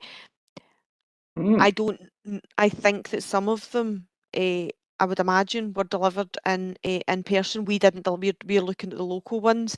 There was a specific company that's been kind of leading on doing the kind of research company on doing that work, but they did it very much in conjunction. But I can clarify how many were in person and how many were online, or what the kind of mix was. That I'm not 100% sure about. I just know that they have taken place, so I can certainly come back around that, Mark. I mean, Leanne, to be quite honest, with the Access Panel, we were never contacted. Disability Access Panel. Okay, I'll need to look into that, Sam, because I'm quite surprised about that, knowing the officers that were involved in bringing together that list. So just let me look into that then, because that does surprise me, to be honest. Can I ask the same question, Leanne, around who from my organisation was kind of involved in that, because certainly nothing was kind of filtered down to us who are out kind of working in the community. So I would have been really keen to been able to identify groups and organisations that could have taken part in that as well, and obviously we'll encourage them to continue to do that for the focus group next Thursday night. But because I've certainly not seen anything either. So Yep, I can find that. I can find that out for you, Mark, and come back to you. Just to add on that, Leanne, we've had some young people feed into that, and it was done online, their sessions. Kinwa, do you want to come in? Yeah, just want to let Sam know that the personal email has been sent to yourself, Sam, by myself a couple of days ago, asking for your support to attend the Oh yeah, NLC that was budget. as an individual, Kim. Oh, okay, yeah. And I think elsewhere, the Vanel and they also been circulated information to different different organisation through the Bellshill community network as well. So I think key individual organizations should receive kind of invitation to support the NLC budget event as well. So hopefully we can get as many people involved as possible. Obviously, thanks, Chair. Thank you. Alison, did you still want to come in, or has everybody covered what you were going to say? Probably mostly covered. I think the issue that you raised about what point is it, I'd guess it's just an opportunity for information, so that you are aware of the likely position in the process by which the council will reach decisions around budget and cuts over the next period of time, because that finally probably will be around February. It usually is before the final decisions are made. So it is an opportunity for as many people as possible to express views about areas that are priority, but also, I suppose, to share an understanding of some of the things that the council must deliver, so they can't withdraw from, and some of the things which may be optional. So to increase the understanding of that as well. There are some things that we need to do. We can do it differently. But we can't stop doing, whereas there are other things that the council does that are considered discretionary. So all of that information will be shared as well at the session next week. But it's part of the process to try and hear as many voices about priorities as possible, and to begin to allow people to think about what the impacts might be for communities and how we might need to work together differently going forward, in relation to any gaps that are left as well. Thank you. Hugh? Chair, is it all right to come back in? Yeah, of course. Can you hear me okay? The point I'm trying to make here, Chair, is over the past 10 years, there's been £300 million cut out of the local authority's budget. And we sit back as a community and accept it every year. At some stage, instead of sitting talking about what we're going to cut back, because just to repeat, the cutback libraries doesn't affect Hubie, and I know it'll affect hundreds of other people in North Lanarkshire. But we're going to have the same thing next year. What we're cutting back. Now you could blame the Scottish Government, you could just in turn blame the Westminster Government. But it's time the people took a stand and says no more cuts. So thanks for listening to me, Chair. Thanks. Thank you. And I hope you're going to make it along next week, Hugh. Thank you. Okay, so Paul, do you have something? Hi, sorry. Rima Road. I was actually just wondering, I've not actually personally heard this myself from anything official, but like a family friend had mentioned something about there was going to be restrictions on the amount of visits that you would be able to attend Rima Road. Are there any kind of restrictions on that? There will be. I was thinking the same thing. Does anybody have an answer to that? I think they'd have a cheek if they did.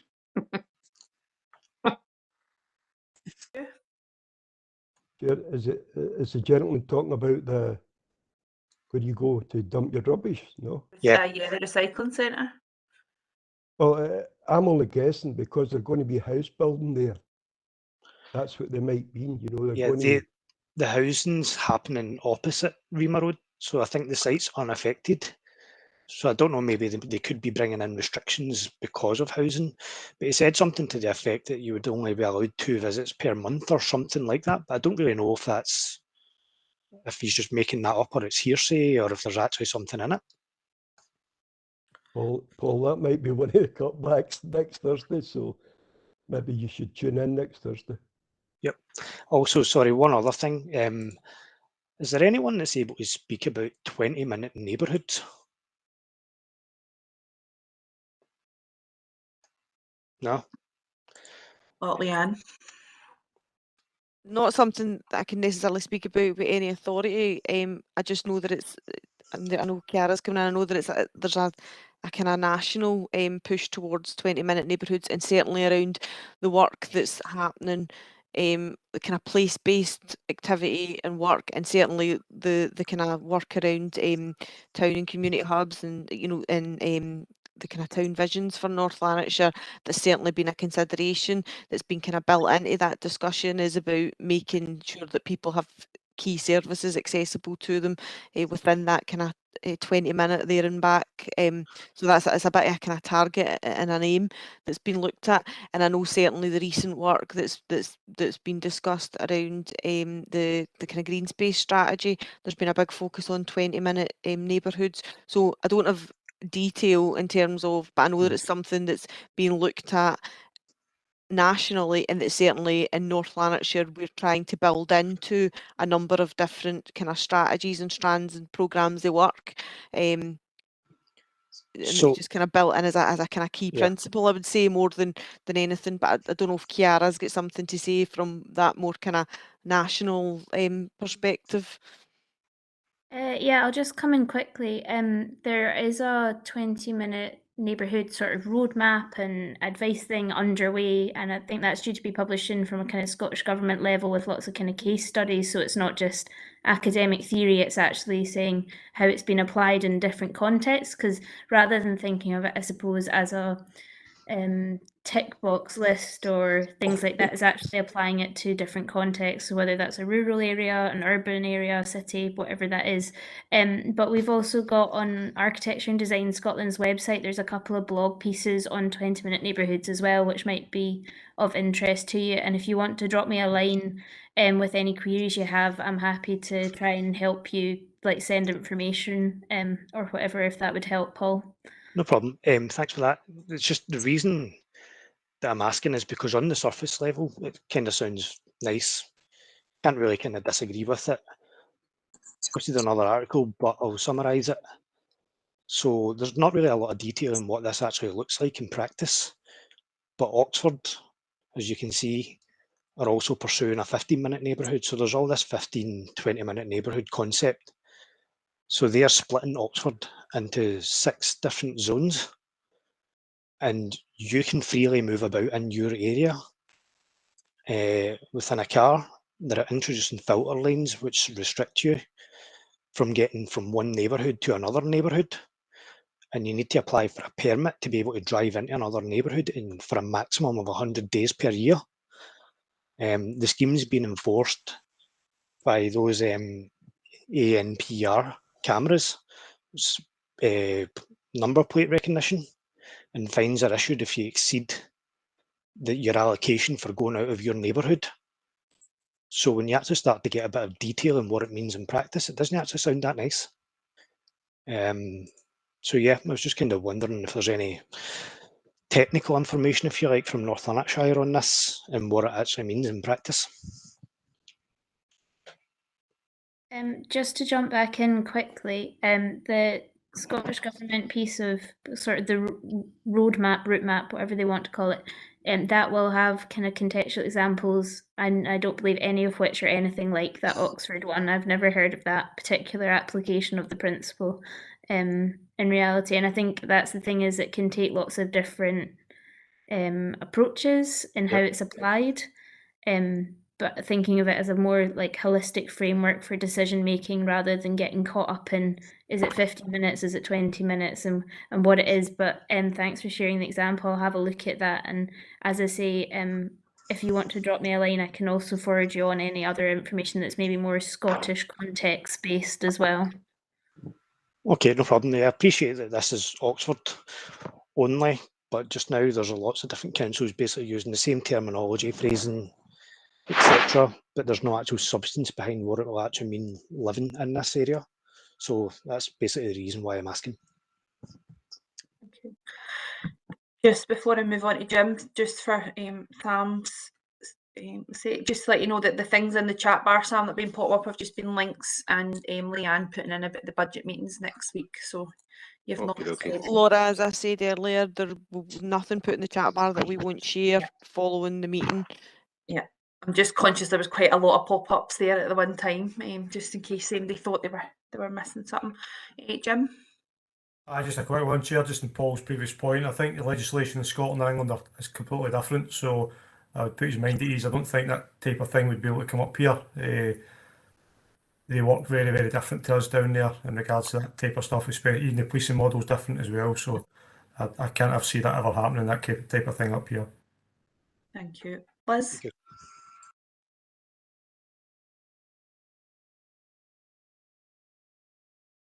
Hi, just to say the local housing strategy, which was published 4th of June for 21 to 26, part of their key actions on page 61 says that North Lanarkshire will explore the concept of the 20-minute neighbourhood in a North Lanarkshire context. So it is something that North Lanarkshire is looking into. But again, where it'll go, I don't know, and how it will look. I think that's something else that we need to discuss further. Chair, if you don't mind, Karen, I think I would agree with what Chiara's saying and what Liz has just said there. I think it's something that I think in principle is being considered and applied across a number of different kind of work streams, as opposed to there being, you know, a hard and fast, this is exactly what we're going to do and how we're going to measure it. It's something that I think's been incorporated into, and it's you know, I think it's less about is it exactly 15 minutes, 20 minutes. I think it's about making sure that people have services available to them within a reasonable distance, and 20 minutes seems to be that reasonable distance that's been kind of looked at across Scotland. And you know, certainly in a number of conversations that I'm involved in, it is referenced and discussed, but it's more of a kind of principle right now as opposed to a kind of measurement that we would put in place that was really kind of holding us to doing things in a certain way. It's more just that kind of discussion and debate about how it could be applied, I think it's fair to say at this stage. And I would imagine, Chiara, I don't know if that's what you're going to say, but I would imagine that's the same across Scotland, and that if there's national kind of toolkits going to be provided, then that'll be really useful for local authorities and other local partner agencies in terms of implementing that. Yeah, I just wanted to come back and say, so Architecture and Design Scotland held a local authority design forum, which did a piece on 20-minute neighbourhood work that we've been involved with across different councils, because we've been working with Fife Council, Edinburgh Council and East Ayrshire Council on it in completely different ways. So in Fife, it's a kind of local development plan. In East Ayrshire, it's more local development framework kind of scale. And so it means different things to different types of strategies as well. But the key thing is that it's a kind of holistic framework that makes sort of informed decision making and evidence-based decision making. So taking quantitative information. So yes, there may be a doctor, surgeon, a dentist, and X, Y, and Z, but actually what's the kind of walking route to getting there? And it's understanding the qualitative information as well, or qualitative. So that's where the sort of community board side of things might end up eventually feeding into all of that and using it as a sort of framework to bring that all in to then make, as I say, evidence place-based decision making collectively. So it's, as I say, it's kind of all being kind of worked through and But as I say, hopefully that route map is not just about a toolkit, because there's an acknowledgement that, you know, there's lots of different contexts, but actually it will give some practical examples about what people are doing in different places and different scenarios. Is 20 minutes walking or driving? That's another thing, that there's about 20,000 different definitions. And again, it's, you know, because there's the 20-minute, there's 15 minutes, there's walking, there's wheeling, you have to take in topography, you have to take in desirability of services. So as I say, it's a kind of ever-moving feast, really. There's not necessarily one specific definition, but you can, whether it's Sustrans or ourselves or whoever, there's a series of different definitions, but generally speaking, the 20-minute neighbourhood is around walkability or wheelability, as opposed to driving. Okay, can I just bring Hugh in for a final thought on that, and then we'll move on, because I'm conscious we're running out of time. Sure, I don't pretend to know anything much about this, but it might have come in with the new town centres that they're planning that. I think something was in that, but honestly, I don't pretend to know anything about it. Thanks, Chair. Thank you. Okay, so we'll move on to the Scottish Parliament Community Planning Inquiry, and Leanne, that's you. This is just very briefly, information's already been shared to community board members, and it was just to highlight it to you. So there's a Scottish Parliament Community Planning Inquiry underway, and an opportunity for local community board members to participate in that. As you'll be aware, community boards are part of the Community Planning Partnership in North Lanarkshire. So this is a national Scottish parliamentary inquiry into community planning, and they're looking at community planning partnerships themselves. And that, for us, that's North Lanarkshire Strategic Leadership, North Lanarkshire Partnership Strategic Leadership Board. Sorry, I'm all tongue-tied tonight. A kind of strategic and senior level in North Lanarkshire, but the community board are how we deliver local community planning in North Lanarkshire. So community board, they're also looking for community representatives who are involved in community planning, so that would absolutely be community board reps to participate in that and to give their views. So it would be really good for people to share the information on that and to go on and just complete the survey. I think it's to be completed by the end of this year, by the end of December. And again, we will recirculate the information after the meeting, and I'll put the link on the chat bar also, just so that people can easily access it. Thank you. The next one is community drop-in points, and that's Darren.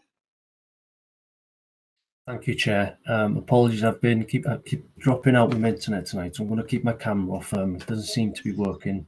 If I get cut off, I'm sure you'll let me know when I come back in. So yes, Alison and Mark did mention some of the wider support that we've been providing, but I'll reiterate that support anyway. So obviously, as you know, in response to the cost of living crisis, the council have launched a cost of living campaign, which is there to help support people who may be experiencing particular financial hardship this winter, with the energy crisis and high inflation, which, as we all know, is leading to increased bills and everyday essential costs, just like our grocery, food, clothes and fuel and so forth. Now, the council have this dedicated cost of living support webpage, and that Alison referred to, that provides support and local information to help cope with these rising costs. Now, this support includes, for example, a cost of living helpline, some useful budget and benefit tools, how to live healthy with less, and there's also some crisis support there as well. So information on how to access emergency funds for those who are particularly experiencing real hardship or unable to pay their bills. So one of these grants, for example, is the Fuel Hardship Fund. Now, the webpage, I feel, is really helpful. It is obviously, we obviously want to make sure that as many people in our communities are aware of the support available, so that we don't miss anyone. So, because it could make a real difference to someone's life this winter. So please do share the links with your friends, family, and wider networks in your community. Now, in terms of community outreach and the purpose of this particular update, in terms of the community drop-in points, our support includes a network of community drop-in points where residents can go this winter. So the council received £450,000 of funding support for the voluntary and community organisations to provide an enhanced service at their existing community facilities for residents.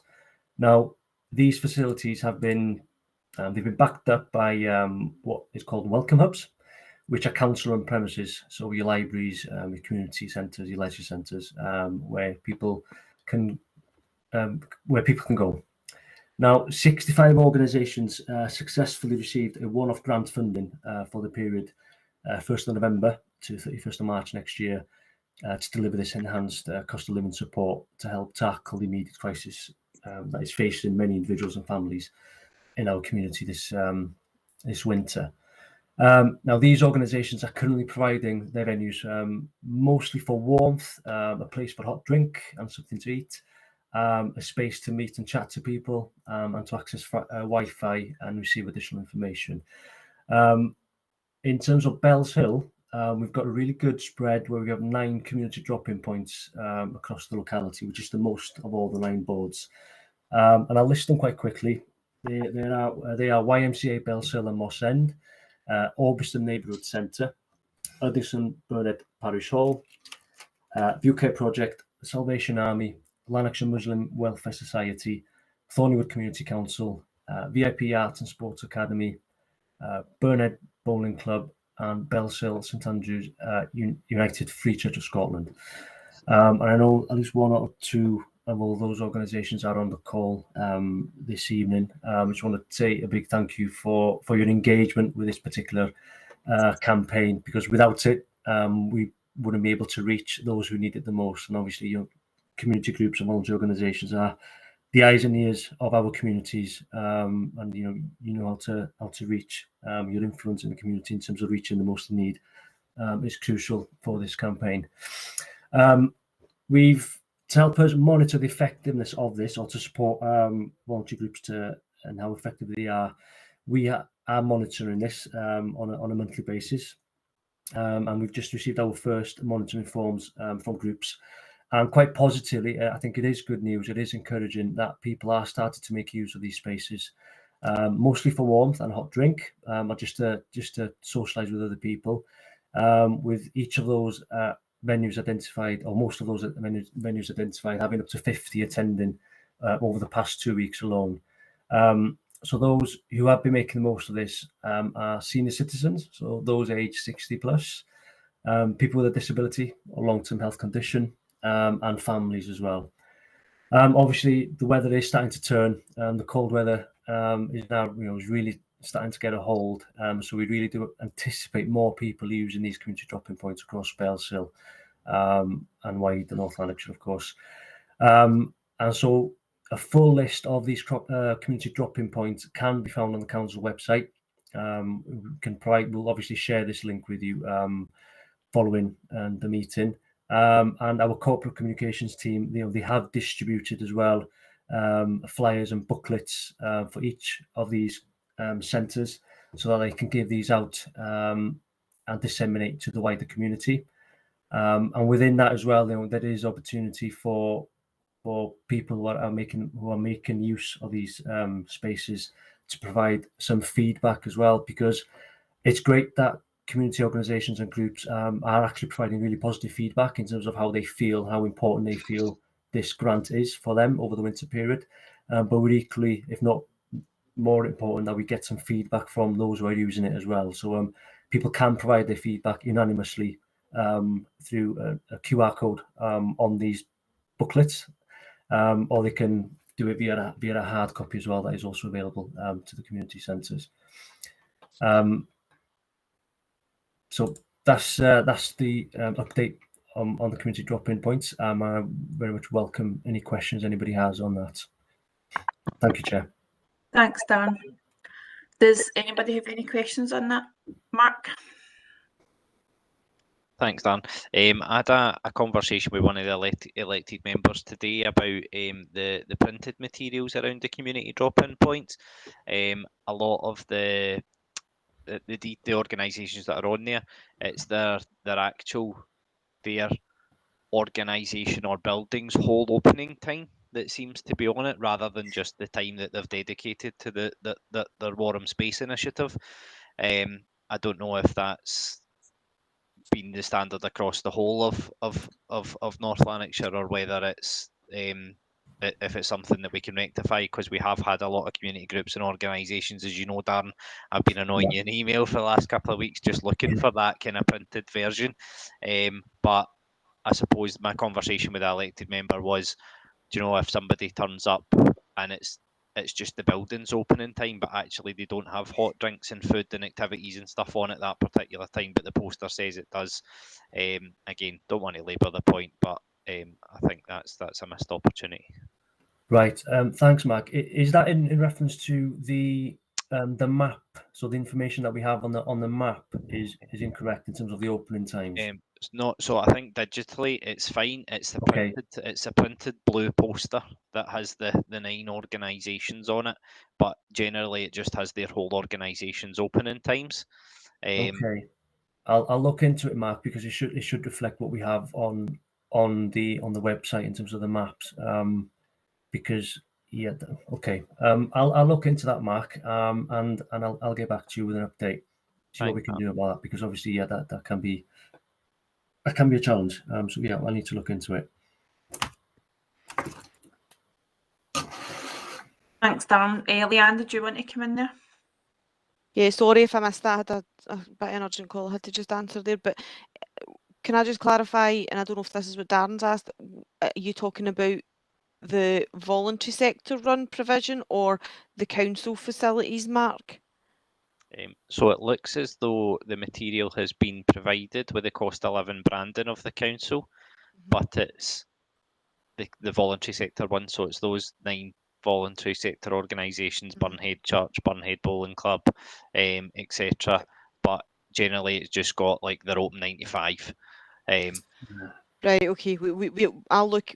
Well, Darren's already said that he'll look into it, because although it's got the council's branding, it includes that the maps do and should include both the council, because there is a mix of obviously council facilities where people can go, and that is a case of whenever they're open. So if you went to a leisure centre or a library, if it's open, there should be a place that people can go, and there is tea and coffee and biscuits, I think, available.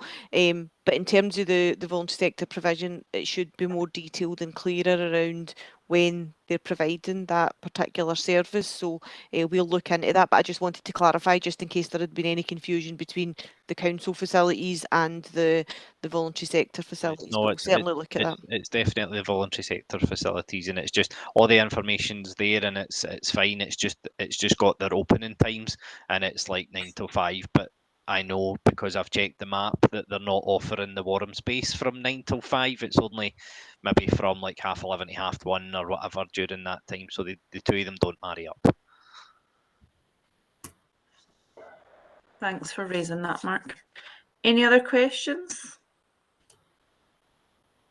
No? Well, that brings us to the end of... Oh, no, Leanne, you? Sorry, I had put in the chat bar as well, Laura, just to say I've got one more item under AOCB. Sorry, just to hold you all back. It's quite an exciting one, I know. It's not really. It was just to raise awareness that there is a review underway to ensure that the 9 community boards continue to remain effective, reflective of the constantly and ever-changing context and landscape that we've all been, that's been I suppose taking place over the past few years and continues. We're still in the middle of, and that they continue to facilitate working together to deliver the best outcomes around the Deloitte priorities and improving services, etc. It's also an opportunity to reflect on the journey so far with the community boards around what we think's worked well, what challenges remain, and so this review, which is being led by the council but working with the Improvement Service, will be organised around 4 themes. So it'll be about focus, which is about how the board ensures that its work delivers on the impact for the benefit of local people and communities. About interactions, so how the relationships and behaviours between board members supports critical conversations and effective decisions. about people, how the board is selected, organised, resourced, developed and run, and about alignment. So how do policies, systems, governance, etc. align to enable the board to make effective decisions, take action, be accountable, etc. The views of all board participants are being sought to provide an input to the review, and it's really important that you participate in that. So your views will be sought initially through an online survey, which will be issued in the middle of December with completion date of mid-January.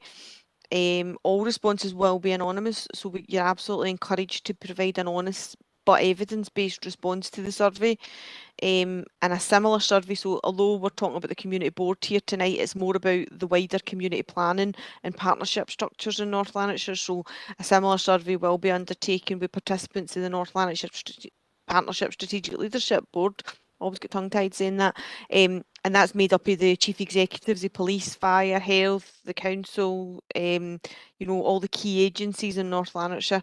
And also the review will be a survey will be undertaken with supporting officers at different levels of the partnership, so from that very local level right up to the quite senior level.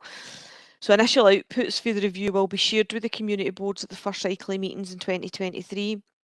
The review is being led by the council, and as with all reviews of this nature, the council always assigns an independent champion, so somebody who's a bit less involved and has got kind of oversight to provide leadership and to ensure that any improvement actions are valid and used to inform improvements across the boards and around what the boards are aiming to achieve. So for this review programme, the champion's Ken Adamson. So some people might know Ken, some might not. Ken's the head of audit and risk within the council, and he often kind of oversees these types of reviews to make sure that there's that kind of independent view of things. So we've got Ken's email address, which we can share. This information will be shared with the community boards in due course. But I suppose what I wanted to just highlight to you is that the email and the survey will come from Ken Adamson, so it won't come from somebody that you know within my team or the Community Matters mailbox. So just in case you see it and you're going, I don't know who he is, that's what it's about, and it's really important that community board members do participate. If there's any questions, feel free to contact us, and we can clarify, and just keep an eye out for that email coming into your inbox. Thanks. Thanks, Leanne. Liz has put in the chat bar, will in-person meetings be resumed? Liz, are you talking about community board meetings or?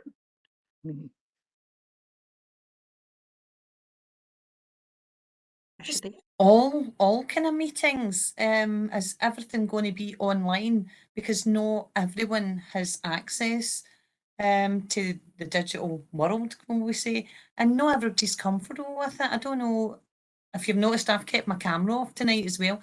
I'd rather sit in a room with people than sit in my room, do you know, with a computer. Doesn't appeal to me. And the more you're saying, oh, things can be done online, things can be, you know, you can email people, you can, no. Will in-person meetings be resumed, or will there be a kind of hybrid? If you want to meet in person, all well and good, and other people will be online? I think you've got to have that choice. But we don't have that choice at this time. So I can respond in relation to so I suppose more broadly, we are starting to see face-to-face meetings resume. So at that kind of more local level, the work that's happening within communities is absolutely starting to return to that face-to-face. The community boards, I think, just given the kind of nature of the community boards, and they are about that kind of more formal structure for bringing people together. We have been looking at the ideal is a hybrid model, so as being able to, because there are some people who participate online and that we saw participating since we've gone online who would find it difficult to come along to a face-to-face meeting, but absolutely accept your point, Liz, that there are many people who prefer to meet face-to-face and are not coming online because they find that to be a barrier, and we really do need to try and get the balance, because we don't want to lose those people who have been participating and feel more comfortable participating online, or just because of their life circumstances means that it's difficult for them to get out in an evening to go and attend a meeting. But we want to make sure that those people who want to meet face-to-face are absolutely included.